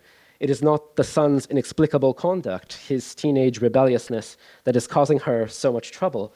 On the contrary, it is the relationship with the father that moves her, a sense that the son's departure is a repetition of the original heartbreak. This realization is prompted not only by looking at the cinematic slideshow, but by touching the image. Evgenia Vassilyevna's fear of abandonment is made even more explicit when one recalls that what she's in fact touching is a door. The image of father and son appear as they are metaphorically threatening to leave. The haptic quality of the photograph itself, its indexing capacity to direct attention to the missing presence, is what enables her to understand her behavior. Muratova here encapsulates, through Evgenia Vassilyevna, the project of her own cinematic oeuvre to show us ourselves. Evgenia Vassilyevna uses a stand-in for cinema to discover who she is, that is, to see the truth behind her self-opacity. I hope this offered you an interesting taste of the questions that interest me and Muratova's oeuvre, and I look forward to your questions shortly. Thank you for your time.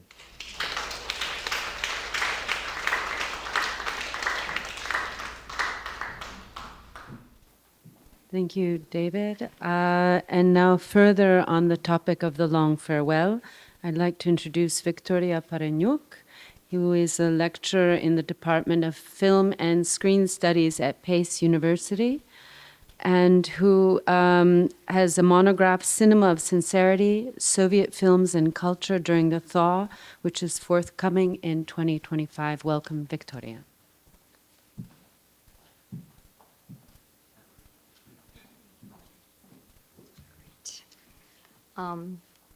So I'd like to thank Marta and Ivan for inviting me to this wonderful event. And also, I would like to congratulate you on pulling off this incredible retrospective.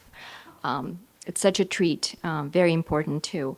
So you will be treated to actually the same scene. I will be talking about the same scene as David. But hopefully I will offer some kind of slightly different remarks, and also it's just kind of a small indication of the richness of Muratova's work. Right.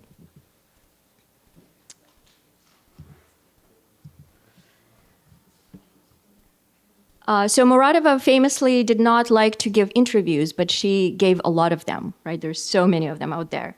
And in one of them, with specifically documentarian Pavel Serkis, she mentioned an engineering concept known as strength of material. She said live action cinema, unlike animation, relies very much on the notion of strength of material. Intractable, unyielding Faktura, which disturbs, mobilizes, pushes. And that which was intractable starts to help. That's her words. So in engineering, strength of material applies to the stress and strain of a material and its internal capacities to resist the distorting effects of external forces, and also to be able to deform effectively, to meet those external forces. Often a contrarian, Muratova claimed that for her, the various forms of such external intractability that are kind of the unavoidable given in the process of making a film were a necessity. They spurred her on, as well as gave her what she called support, against and with which she could design and build, with the help of her crew, her own idiosyncratic structures, with their choreography of tensile and compressive strengths. Though the filmmaker's use of the engineering metaphor, perhaps of this strength of material to describe her practice, is kind of not necessarily a perfect metaphor, right? It doesn't correspond perfectly to her practice, and live metaphors usually don't. I think it offers a generative path to thinking about Muratova's work and film form in particular, and this was kind of an entryway for me to engage more deeply with her work, and specifically with the film The Long Farewells. In today's talk, I will just offer some remarks that take the point of departure from the idea of the intractable Faktura, the external forces or obdurateness inscribed in the process of filmmaking in all its multidimensionality, to explore Muratova's second solo project, this film, 1971 film, Long Farewell. So in here, I just sort of have a structure, right, of a swing. It's just, again, kind of a physical manifestation of this engineering concept. But the metaphor of strength of material brings to mind several things for me. Rather than attach it to the difficulties, certainly harsh and destructive, that issued from the state and its interferences during the Soviet period of her work, I propose to understand it in light of a set of questions that are to do with the medium of film itself, which Muratova's work engages, such as cinema's material base, that is the celluloid film strip, the gap between frames and an illusion of motion, the projector in its light, and the cinema's mechanical nature, its ability to register physical presence without human involvement. Also the raw material or the profilmic material. So I'd like to explore the filmmaker's intervention in and play with these given elements, conditions, and how the creative process of Muratova espouses, comes to yield particular filmic expression. Following Muratova's professed relation to what I conceive as these different forms of material interactability, I suggest that The Long Farewell embodies a response to the material and ontological conditions of cinema through the film's own dense but resilient and often disruptive visual and audio factura that supports the film's key thematic interests: love, desire, longing, and fear of abandonment. And just a little aside on Faktura, for those of you who may not be familiar with it, or just as a reminder, the concept of Faktura comes from the Old Latin word to make, right, facere. In the context of art, specifically during the moment of the avant-garde on the territory of the Russian Empire, the term emerges somewhere around 1912. And the initial idea that it pointed to was not just about the tactility of the material, right, the texture, the factura of it, but also, say, in the painting, specific artists' application of paint onto a surface. Tactility thought of as an index of a specific artist, kind of, that's the initial meaning. The artist's hand, factura, right? Then Latvian artist and theorist Valdemars Matvejs, who later changed his name to Vladimir Markov, reflected on the concept and shifted its meaning theoretically based on his observations of icons, right, Christian Orthodox icons in African art, ancient art, as well as contemporary futurist and cubist work. So his argument was that the artist has to take into account the material when forming something, right? The material that one is working with determines the form. So I'll just sort of stop there, and maybe we can talk some more about Faktura and its different kind of theories that developed later on. But I count among such forms of kind of this resilient materiality, or the supple strength, absorptiveness with which the film responds to these external forces and pressures not only the elements of mise-en-scène, but also the director's distinct mode of creative practice that avoided storyboarding. Muratova famously did not draw, like she couldn't draw, or carefully prearranged shooting script. Of course, she had to have various versions of the script, right, as was dictated by the Soviet system. But for her, and it's in her own words, a script was only a rough sketch, a scrap paper that stuff is constantly written on, crossed out, underlined, switched around, right? So instead, she relied on contingencies of filmmaking process. So that's part of kind of this resilient factura that I'm talking about. Frequent casting that we all talked about of non-professional performers with their physiognomic, linguistic, and tonal idiosyncrasies, and her approach to editing and to sound as an act of experimentation within the context of cinematic narrative fiction. So Muratova expressed on numerous occasions that she highly valued and gave a great deal of import to chance, to coincidence, which becomes a fundamental element in her practice. So in this framework of thinking about Muratova's approach to film, a welcoming of coincidence may be considered at once as a form of resistance, that which contains tension and set of strengths that kind of pushes, but also as fluid and open mode of practice that ultimately gets metabolized into film form. A kind of creative and critical practice that flies in the face of any rigid modes of filmmaking, be it a state-controlled apparatus or capital-driven Hollywood.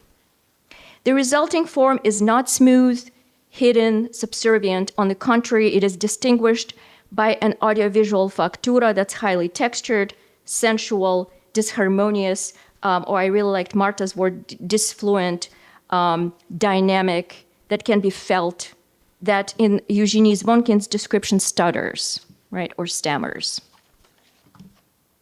So I would like to suggest that factura, while connected to a spatial dimension, also embodies time, especially if we consider it in relation to one of its valences of indicating traces left by a maker's hand, factura in the index of a maker's gesture. As most notably theorized by Roland Barthes in Camera Lucida and André Bazin in the Anthology of the Photographic Image, the photograph, and by extension the filmed image, via light and photochemical reaction, inscribes a filmed object's presence in the moment in time. But how precisely does factura figure in the context of the mechanical, indifferent nature of cinema, where the index is a material trace generated without human involvement? So I think that the long farewell both dramatizes cinema's mechanical, chemical, and indifferent substance in its ability to produce images, indexical images, right, with this kind of traces of the real, and intervenes into the set of coordinates mainly on three planes. The first entails elements of the profilmic, that I have already underlined as Muratova's particular methods and approaches that intervene in the mechanical side of cinema and its registration of physical presence, including chance material or coincidence. The second is editing, which mediates by way of an embodied gesture of stutter, other forms of repetition, and by organizing the audiovisual screen matter in such a way as to render representation less legible, compelling the audience to wonder from what point of view these images and from what point of audition these sounds are being arranged and for whom. The third is the disruptive capacity of sound that relates to what I just mentioned regarding its role in the viewer's narrative comprehension and engagement, and also to sound's linkage to image. So the workings of the cinematic machine constitute in part kind of this intractable factura that Muratova referred to and seemed to embrace for its countless fundamental challenges, and that we may think of the director and her team's mediation of this materiality, revealing a creative collective hand, right, kind of through this strong, dense, buckling yet resilient visual and audio factura in The Long Farewell, to return back to the metaphor of strengths of material. So several scenes in sequences in The Long Farewell exemplify some of these ideas. So we all know what the story is about. David just mentioned it, right? About so it's kind of a triad: father, mother, son. So the father is sort of kind of a haunting presence through the images, right? Through his kind of corporeal absences. Assumes his figure, as Mikhail Yampolsky has noted, outsized significance due to Evgenia's insistent and insufferable presence. The brokenness of the familial unit maps onto a breakdown in communication, evidenced in the film by the defective technology, inability to express oneself, be it in writing or speech, and sabotaging opportunities to connect. So in Evgenia and Sasha's high-ceilinged apartment, right, amidst the paraphernalia, and I'm quoting Emma Wittes here, of habitation, there appears scarcely space for the human. And Wittes points out a multitude of variously patterned textures, patterned and textured objects, Wittes links this material fullness of composition with the notion of haptic visuality, which we also talked about already, and specifically with the spectator's perception of Muratova's filmed surfaces through embodied engagement, that of touch. Wittes identifies this kind of bold physicality as a fundamental part of Muratova's exploration of human behavior, I'm quoting, or more precisely of human emotion. She shows characters in interaction with the material world. In particular, she reveals the human body in contact with substances, textiles, decoration, and that frame, shelter, and articulate it. As such, she raises fundamental questions about the limits and location of the self. As Wittes' analysis implies, such mise-en-scène propels the beholder's engagement beyond the film's haptic form of perception, beyond what she calls the celluloid skin of Muratova's films. I suggest that the excessively appointed private interior in The Long Farewell, brought to life by production designer Enrique Rodriguez and art director Eugenia Liot, evokes the complex inscription of time characteristic of the indexical media of cinema and photography. A past moment captured for the future but witnessed by a beholder in the present. It is, and these, I guess these are just, as I'm realizing, these are kind of these still lifes that Muratova is so fond of, right? In its layering of surfaces and particularly in its juxtaposition of moving and still images, the composition dramatizes the connection between reality and a sense of the uncanny that we feel in the connection between, to use Laura Mulvey's phrase, the camera's time and its address to the future. So inanimate objects framing Evgenia's and Sasha's movement seem to emphasize this effect as it plays out in the film's thematics of loss and absence, of memories and of dreams of the future. The evocation of the uncanny of the film Time is brought to the fore most prominently in the scenes containing the projection of slides onto the large double doors of a darkened room, right, which we just saw, and I think I'm just gonna sort of play it and talk over it. The darkened room, film's material base, the interval between film frames and its generation of an illusion of movement, the projector in its ray of light, even the grain of the film, which is supplied by the rough surface of the doors. Another crucial mediation that I'd like to talk about and play with the material conditions of cinema and its capacity for indexicality is the operation of editing. During her work on The Long Farewell, Muratova's relation to editing seems to have changed. In an interview, she confessed her fascination with it. She said, "From the shot, film material, you can form any thought, accomplish any transposition or interpretation of the scenes, change the nature, complexity, unexpectedness. Editing shapes the general content, the character of the film, and in The Long Farewell, the love of editing became a principle." This is her words. "I filmed various scenes several times in order to be able to select the best take, and I used nearly all of that material, right? I threw away very little. You will have noticed the many repetitions in the film." Again, this is her words. This was not planned in advance. The idea took shape during the editing. This way of working presented itself in one of the early scenes. So again, kind of the accident is there, right? To return back to coincidence, contingency, which eventually disperses into her resilient film form. One sequence in particular demonstrates this elasticity of form, which resists the smooth, invisible flow of a forward narrative movement. I'm gonna play it.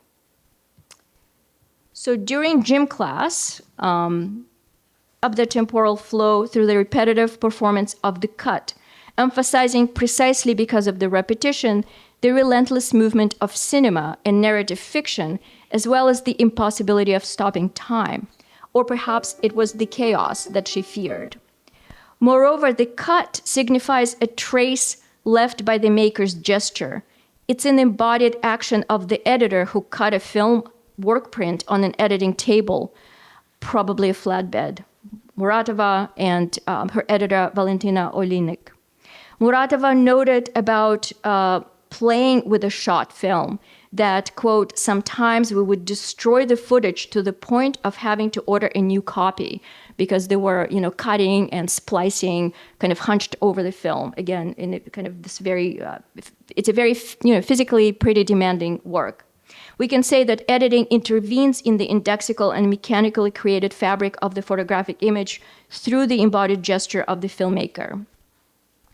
When the long farewell seems to be moving towards something, a resolution, a goal, an end, it's repeatedly interrupted, invoking the materiality of the film, the senses, and the maker's act of embodiment.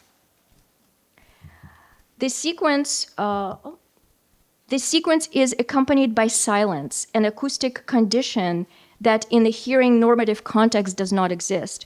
For there are always contingent sounds, indeterminate sounds. The contact between image and sound is perhaps where Muratova is most experimental, where the disruptive capacity of her audio Faktura emerges most strikingly. Helen Ferguson, Eugenie Zvonkin, Irina Sandomirskaya, and others have written about Muratova's play with language and the ways in which her films repeatedly frustrate language's communicative capacity. We've also talked about it today. This frustration of meaning and understanding, of reaching the other through words, resides both at the levels of the diegesis and of experimentation with form, particularly in the context of sound with image. And here I will briefly, kind of by way of conclusion, touch on the sonic Faktura of The Long Farewell in relation to this idea of Faktura as a maker's pliable gesture capable of resistance. And I want to, this is just something that I would like to think further, right, to develop, think more about. In analyzing the aesthetic syndrome, Irina Sandomirskaya develops an interpretation of Muratova's use of sound by drawing on avant-garde music and sound art. Sandomirskaya's key idea is haptic sonority, or the tactile dimension of sound, which she likens to the audio skin of the film. Muratova's soundtrack, she writes, is by no means an additional element to complement the illusionism of the image with a fuller illusionism of sonority. The sound is a world in its own right, as carefully produced and responsibly thought through as the work of the camera. So the extended sequence of Sasha's stuttering high jump includes glimpses of Evgenia, who spies on him from far away, hiding behind the drying laundry. And I'm just going to play this. Okay.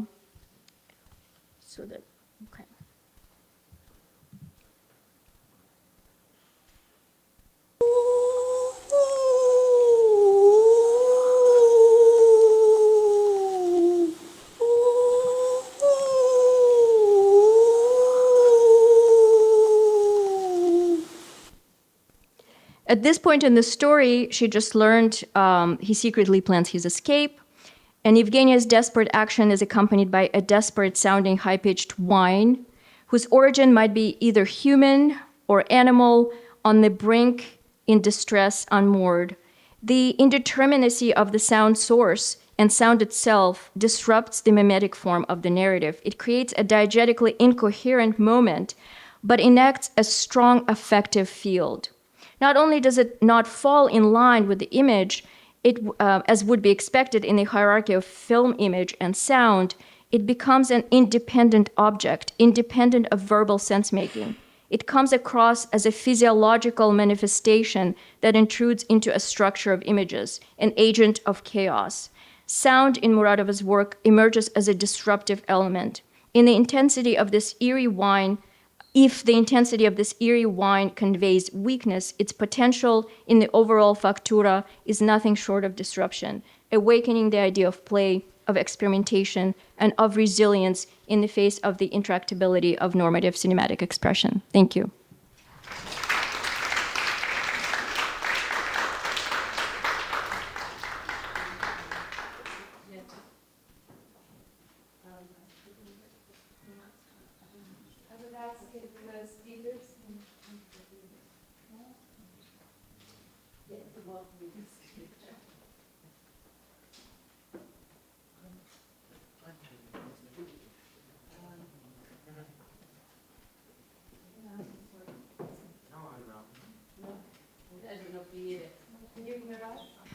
So we intended to gather together and have a discussion, but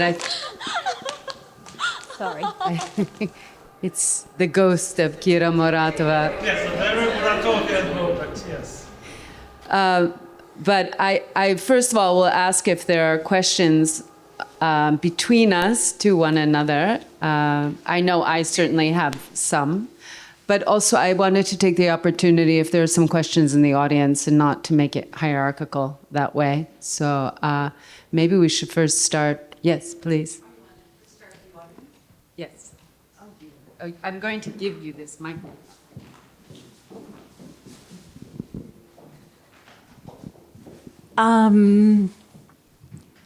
I just have to comment on the overall panel over here was at such a high intellectual level. It was just awesome, and it was like too rich, it's like oozing out, everything's oozing out of my brain right now. And it was wonderful. I want to thank you all for that very much. I have a specific question that I have for Irina Shumsky. Tak.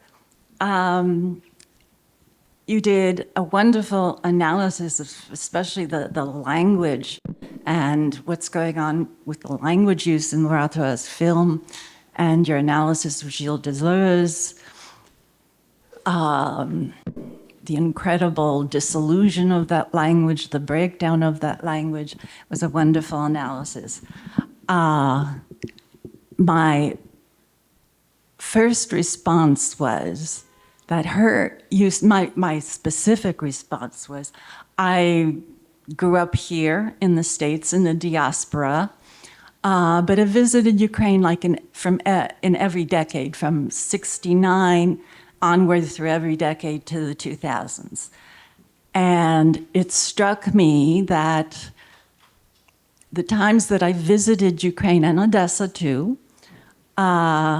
it was around the time when, Muratova, between 69 and 80, it was a time when she was filming, that her use of language was strikingly copying the use of language around her. Yes, there was filmic composition and editing and all of that, but it was so strikingly copying it. She lived, and I'm thinking, Gilles Deleuze critiqued something. He critiqued postmodern society. And he sort of thought, the bulk of the world, the important world, is all postmodern society. I think there are differences between the West and the Soviet Union. There are very big differences in the way you can critique the self and linguistic use, relating self to others. In the West, there's much more of a co-opting of whatever is the true self or the inner self. In the Soviet Union, there were like levels. You had an underground self and a kind of higher overall self. And it's the language use in the society at large that I think is really tuned into in such a massive way. Yesterday, I saw, it was my first Muratova film, The Aesthetic Syndrome, and there was a scene where there was an artist who did, I assume it's a play, something in the theater on a stage. There was an audience there. She wanted to start a discussion.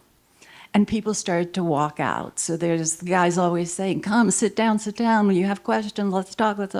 And nobody wanted to talk, everybody's leaving and making their own, commentary. And at that point, I think it's Muratova who says, and people comment, Muratova is so criticized. I think it's that artist on the stage, nobody wants to hear her. They can't stand her. And she's like, walks out in disgust. There's there's an acceptable linguistic reality and one that's not acceptable. And there's this huge, so the construction is much more of that unacceptable level, but really, what did you think? And I was just really struck by your not mentioning her coming from Soviet times. And in that age period and what was going on with language then. You must have had thoughts about that. Thank you very much for this really extended commentary. Maybe I think Ivan showed really nicely how the language worked in Muratova by this decentering. So I think that's more like a question for you. But to your commentary about how this how Deleuzean optics could be applicable to Muratova. I do think it is applicable. Of course, I mean, we have to reduce it to the focus on the bodily, on the body. But if you remember the Muratova's first film, I don't know if you watched it, Brief Encounters. So you should watch it today because it's going to be shown. Yes, the very beginning of the film begins with Muratova herself starting to write a speech for a kind of really typically full of cliches of socialist rhetoric. And she starts writing it, and she repeats it and repeats and repeats, and she can't move forward because. And then she gives up, and she starts, I don't know, she's thinking about the way she should wash the dishes or not. And you know, that's the kind of for me, it's kind of at the beginning of this treatment of language, where actually Muratova herself, she comes from a family of socialists, communists, even really communists, but at the same time, her kind of reserved critique is so visible, so palpable in this treatment of language, especially on the level of discourse. And I think it's quite. She was persistent from the beginning to the end, and that's what for me also makes her closer to Deleuzean understanding of post-war cinema. Of course, because that's the end of the grand narratives. That's the after the Second World War, because there is Paul Celan was mentioned here also by Marta. I think it's for me Muratova is also part of a European film tradition. And Vitaly also mentioned where there were kind of comparisons made already with Vera Chytilova. Unfortunately not, but there will be a comparison with Agnes Varda, Larissa Shepitko, and so on and so on. So I think we need more of these scholarship to show the lineage, the heritage, cinematic heritage, and where also Deleuze could also be a part of these optics. Yeah, thank you. If I can just very, very brief follow-up. Very important thing about Muratova is that the fact that she was born and grew up in Romania and came to the Soviet Union as an adult gives her an outsider perspective. She's fascinated with Odessa and the broader region and its patterns of speech, among other things. And it's a sympathetic, curious, but distanced outsider who is extremely sensitive. В кого не замилене око, so the eye is still sharp. It's not worn out. So she does not need defamiliarizing things to herself because things are not yet habitual to herself. She's constantly surprised, and she's happy to be surprised and incorporate those surprises. And she was also bilingual herself, you know, Romanian, Russian, and French. By the way, she was really she spoke French fluently. The filmmaker that came to mind during these panels that I hadn't thought about was Fassbinder, and the way that he deals with interiors and has sort of hysterical characters and works with language. And I'm wondering, has there been some kind of comparison between Fassbinder and yeah. Chantal Ackerman. Yeah, well, Chantal Ackerman I thought also before. But that was my thought as well, is that, Victoria, you had mentioned this idea of contingency. And the fact is that actually Muratova didn't know where she stood at any real point. I mean, she was denounced or, you know, criticized. And so she didn't know where her position was in real life to the day-to-day. So she almost was putting on different hats, like, am I an artist? Am I a gardener? Am I a housekeeper? Am I a filmmaker? And that shows that makes a lot of sense in terms of her filmmaking, because then all of a sudden she retracts and she becomes a photographer. And then she retracts and she makes explicit the use of, when she's using documentary film footage, for example, the testimony of the soldier or in the mental institution in the background of the asthenic syndrome we were watching last night, you hear the frames per second of the film. And this idea of reflexivity that appears throughout that film and the long farewell of the apparatus, of the mechanical apparatus, but also of her role that changes and shifts and she makes explicit. I don't know if somebody wants to speak to that a bit.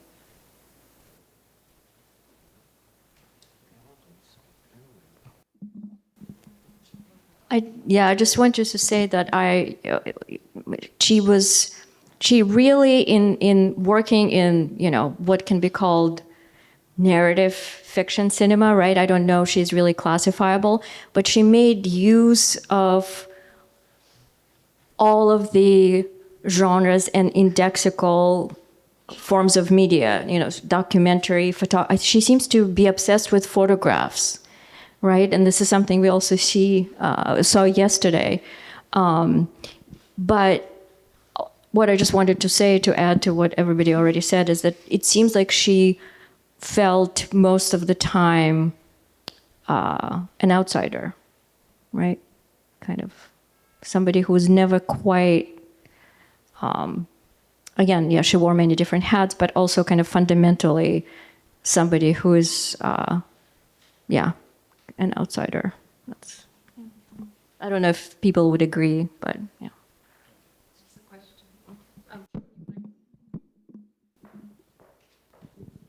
Hi.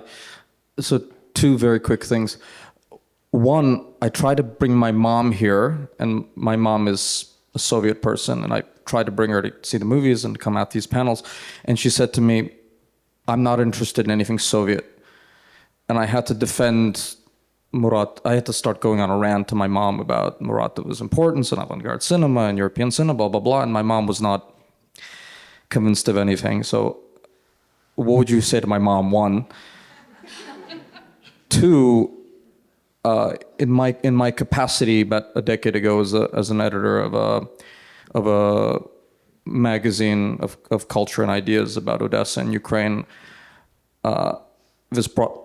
this is one of a few times I ever talked to Muratova personally. I was trying to talk to her about UNESCO and Pinter and Beckett, and she was like, I don't know what the hell you're talking about. She had no interest. Maybe she was just telling me to go to hell in the way that she did everyone else who tried to talk to her about those things, but she had no idea. She claimed who Pinter was. She'd never heard of UNESCO. Beckett, what are you talking about? So she was just like completely uninterested in talking about the history of a European avant-garde in any way. And I just thought about that with all this talk of Deleuze. What would she think of all that?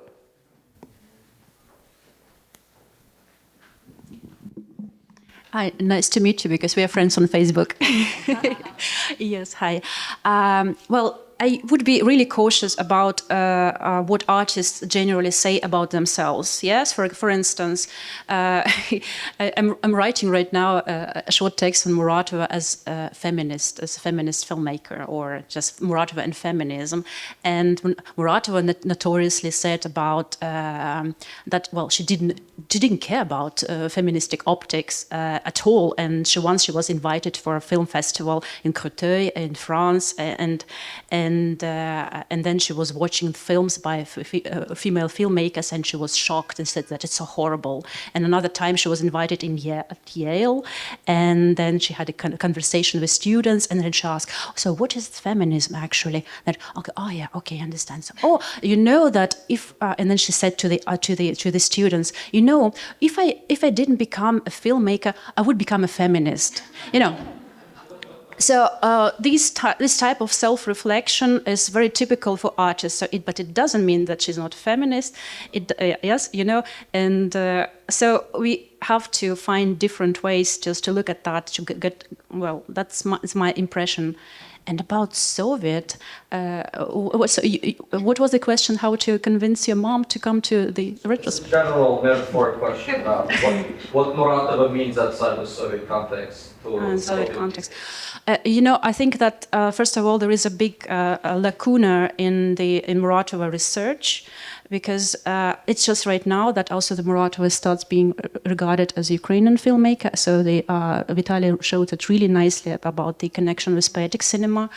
And by the way, Marta and Ivan recorded a really nice podcast on the website where they also gave a lot of filmmakers whom Muratova influenced. Yeah, so it's really recommended to listen to that. So I think we are kind of on the edge of a new maybe groundbreaking view on Muratova. So I hope there will be more research, more articles that will appear in that direction.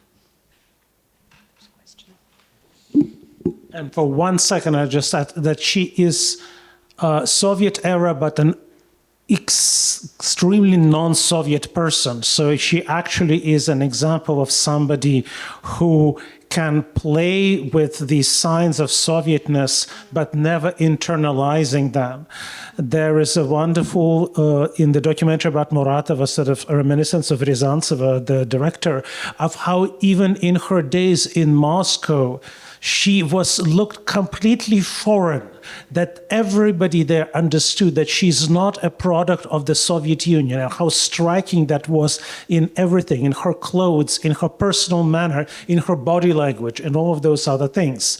So if anything, she's not a Soviet person. She may be a Soviet era person, but not a Soviet person at all.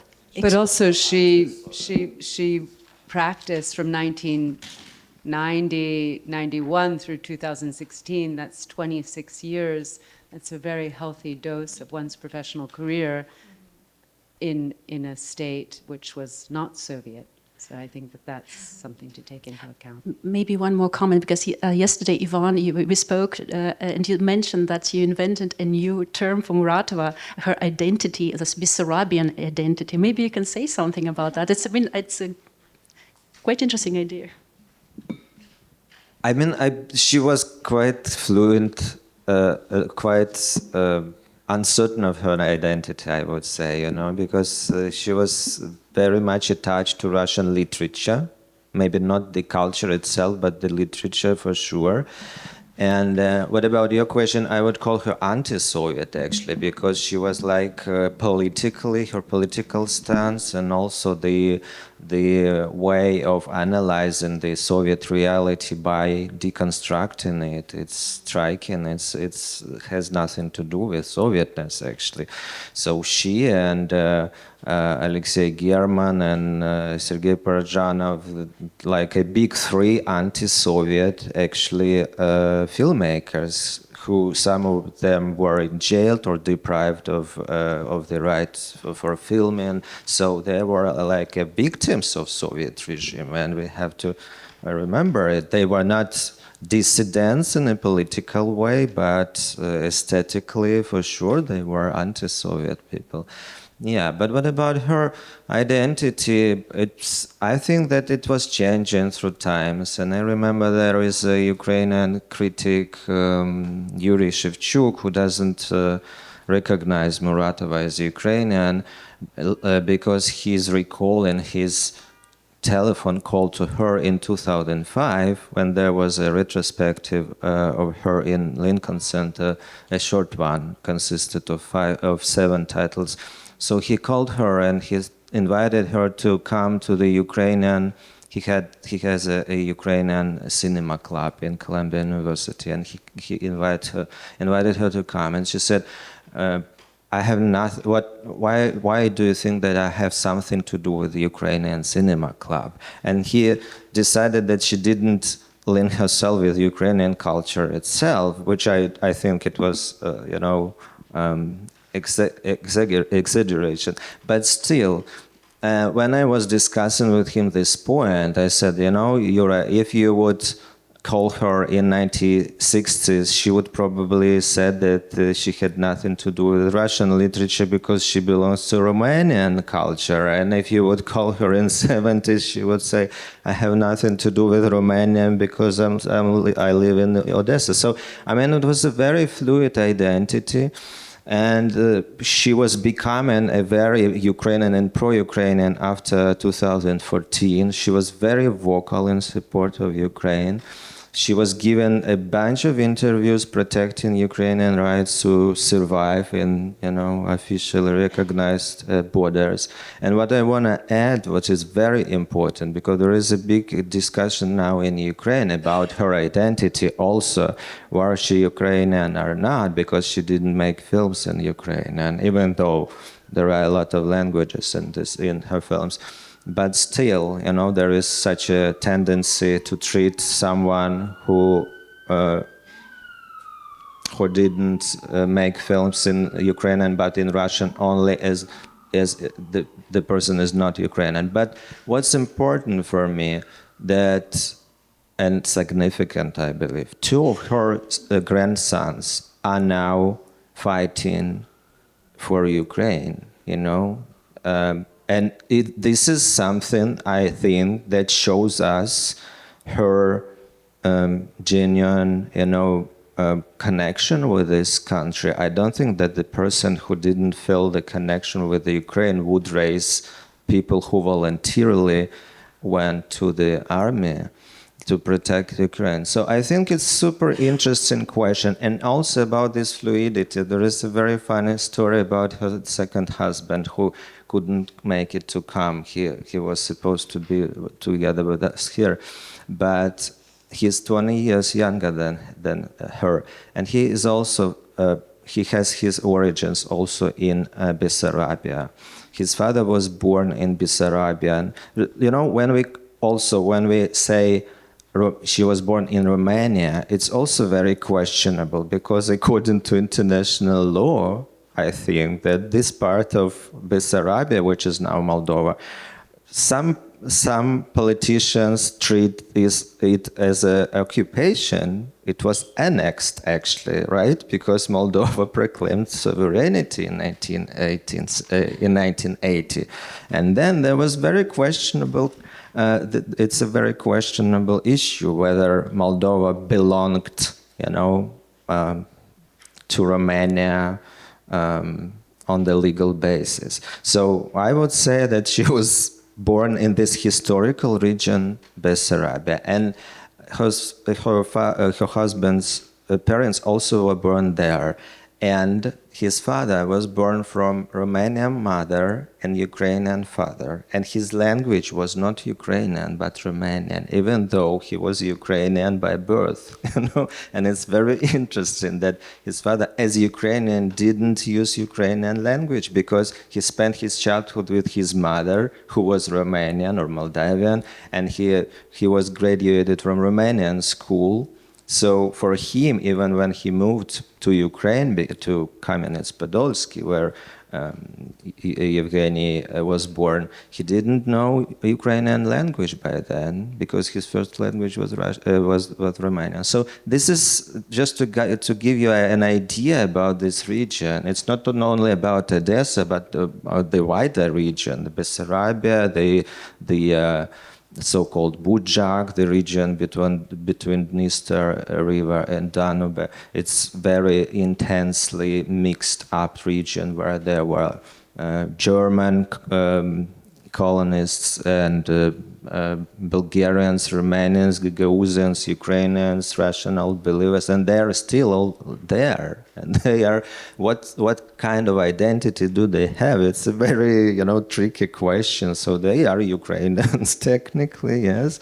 But what's interesting about this region is that they are preserving their identity and cultures, and this is something very important about this region. Even though in some industrialized regions of Ukraine were severely Russified, this region, like has preserved its culture and integrity. But I had also, when I mentioned Paul Celan also could be technically Romania, but his Meridian, his most famous sort of book and treatise, is about Bukovina, and he refers to Bukovina symbolically. I mean, he calls it as a place that you enter into, you enter beyond the border, and it becomes a symbolic territory by which he formulated how it could be possible to write again. So it became a creative territory of imagination that was borderless and boundless.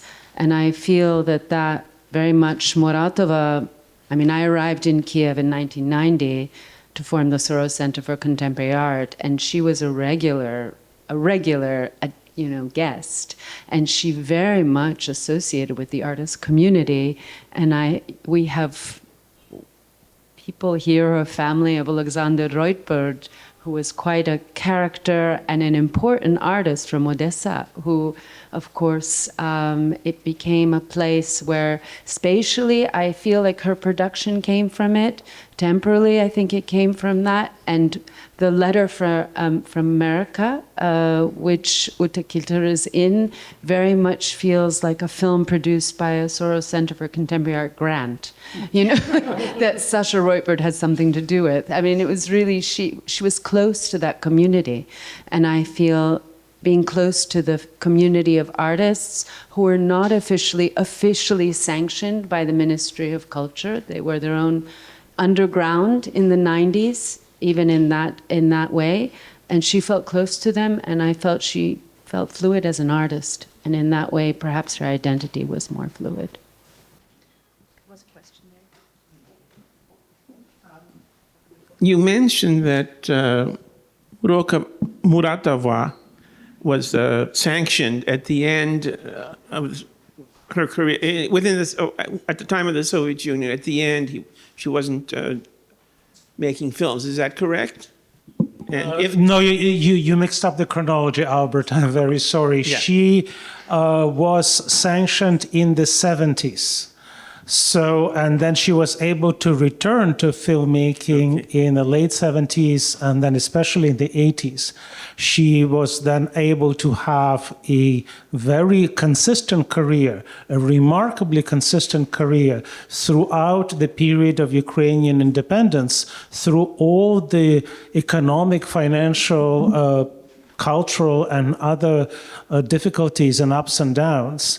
So the period of attack on her work is the mid-1970s, when the Soviet authorities, with particular vehemence, destroyed or attempted to destroy as much as possible independent thinking and creative minds in Ukraine, to a greater extent than even in many other parts of the Soviet Union during stagnation era.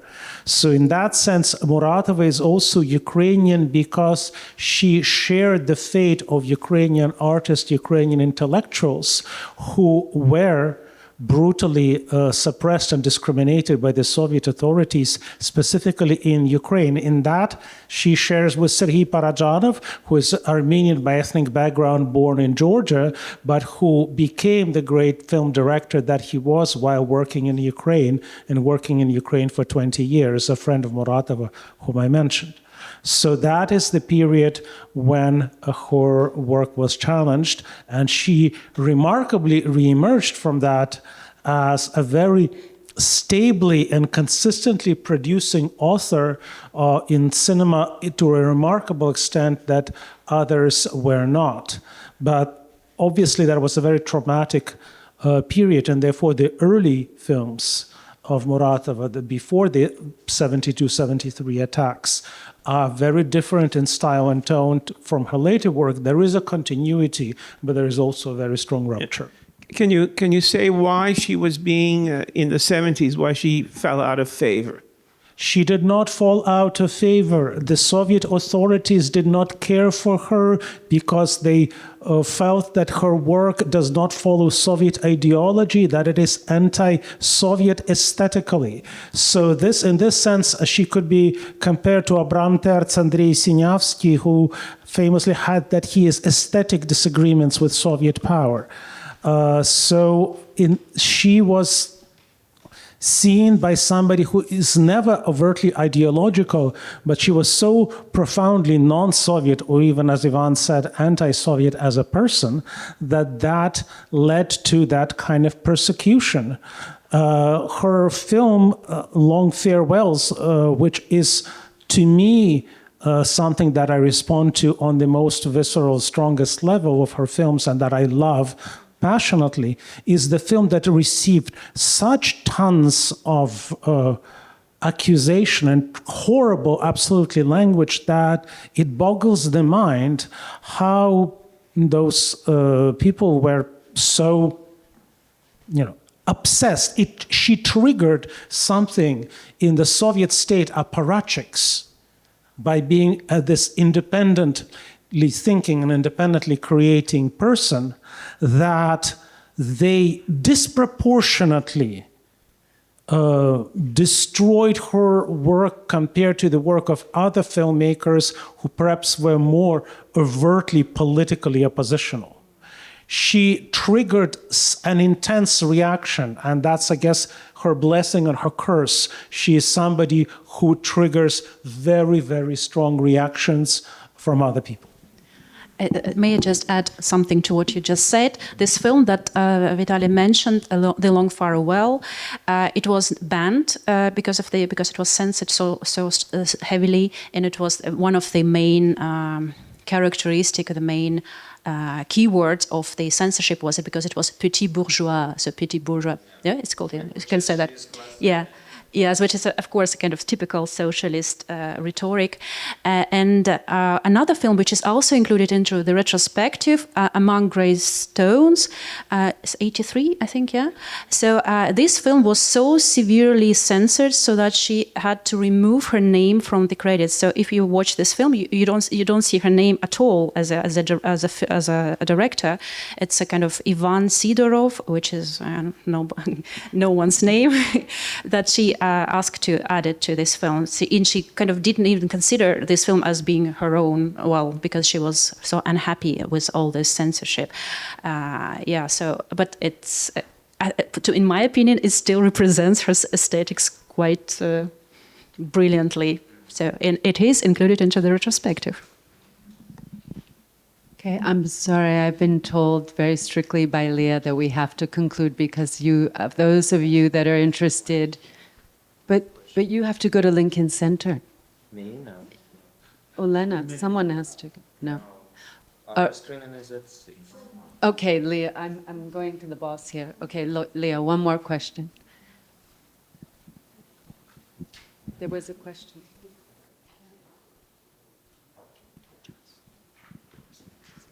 Thank you so much. Thank you. That is really striking event and one of the most intellectually stimulating I've been this year. Thanks so much for the work and care you put in all of that to happen. And my question is for Ivan. I was just wondering, I couldn't not think, when you were sharing about how those language interruptions, how they both cause some meaning shifting and attack meaning in many ways and attack logocentric direction of the thought, or act as decorative, heterogeneous elements. How, on the contrary, there are some moments when they kind of don't, and I wanna ask about one particular one in the film that many of us are about to see, in Long Farewell, when there is this post office scene that you referred to, because I cannot not think about how in that moment when we see a mother that is in this moment very much aware and reflecting about her son living exactly to this big public figure of a father who has this big public cultural capital that is all around in the film, and lives to the mainland of Russia. It's not Moscow. Where is it? Novosibirsk? But Russia. Very Russian Russia, and at the same time she's stuck there at this small provincial station with this comical, ridiculous man, and she agrees to help him, and she's there in the moment, and she actually has to be there and listen, as she is not very capable throughout the film, so she exercised that, And in many ways, I think like in the moment, she is made to face her own like repetition in that scene, becoming this ridiculous small person at small town, writing those miserable letters to children who left and feeling this much miserable. I think like the Ukrainian accented language here has so much like meaning shifting, like meaning forming heart of this scene. Core meaning, sorry for that. That I could, like, maybe I was just thinking about how this Ukrainianness that is so much often overlooked in like critique and scholarship here can help us guide our like compassion and the feeling of what the character must have felt, even though the character herself, the mother figure, she doesn't have those accentuated speech, right? Like she's not speaking like that, but that mirrored character in a way like brings so much tension to the scene. Yeah, I was just thinking about those moments when meaning and language, Ukrainian language, are in more like warm, like amiable, supportive of each other relationship. Because the very like decorative function is very much, yeah, like, it's clear, but those moments is something that I cannot quite yet get there. But you helped me very much to start thinking in that direction. Thank you so much. Yeah, thank you. I mean, it's clear that she sees herself as being already an old person abandoned by her children. It's obvious. But what's interesting, I wouldn't overestimate the meaning of Ukrainian accent, even though that I'm very focused on this part, because all the Russian scholars, and there are dozens of them, all of them, they overlook this issue. They just disregard the differences, the dialects, the pronunciation peculiarities, and it's very centralized Russo-centric way of seeing Muratova, which is, it's not okay also to pretend that there are no other, languages in her films, which they do, and it's very.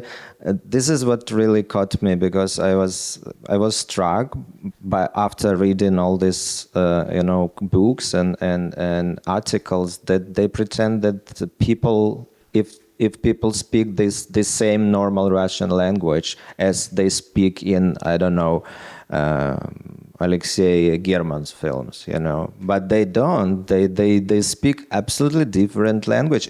And it's all meaningful. If she wanted, they speak the normal language, the conventional language, she would put it there. So if she didn't, it means something, and it somehow pushed me to analyze these differences, linguistic differences and layers in her. And also, for me, it's also the very intimate way to recognize myself in those films, because as an other son, I very cherish this peculiar language that reminds me about my grandmom, who spoke this very bold Odessa accent in a very beautiful way. Okay, now? Okay, we have to close. I'd like to thank all the speakers for taking the time, making the trip. I'd like to thank my co-curator, Olena, very much Lida Seininger for making available the Ukrainian Institute, and my Faktura team and Leah, Richard Nagel, and Willis Kinnery, who are here today. Thank you so much for all your help. I would like to just say that there has been an incredible playlist that was created by Sasha Andrusik, who is one of the co-founders of the Ucho Music Ensemble in Kyiv. And you can download that on Spotify. You can ask Leo how to get it. It's really an amazing playlist. It was playing last night, but for those of you who missed it. And also, please follow the Faktura events. I very much appreciated, Victoria, you're like accentuating that. We can talk about that further. But the next event is in Kyiv at the Kyiv-Molenska Academia on the 15th of June. We open a really beautiful recommission, something I worked on in 1997 with the artist Yanis Kounelis, and with beautiful bells from various collections. The St. Sophia and also the Lutsk Museum will be there. And then on the 21st of June, we open in various places throughout Lviv the Stammering Circle, together with discursive events, and we continue till the end of August. So please follow if you are there.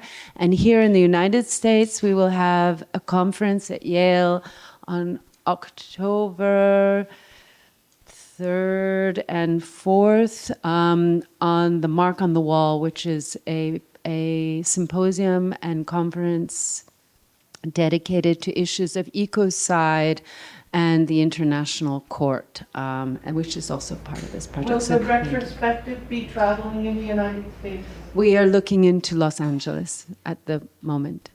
So we'll let you know. It will be on the website if it's likely to happen in the autumn. Leah, I'll tell you later. But it's not official. That's not official yet. Because it's very difficult to publish in a film magazine here, not for a specialized audience, but for a film audience, if there isn't an access to the films. And this is something I've had difficulty with. I've been in touch with Leah about this. So I think it's as important as anything to get the films out to as many places in the United States to change the balance of power here in terms of what is said or not said about Muratova. It's absolutely true, and it is here viewing from yesterday through the 25th of May, and we will let you know if it can. I'm trying my best to forge that path. Thank you. Thank you very much.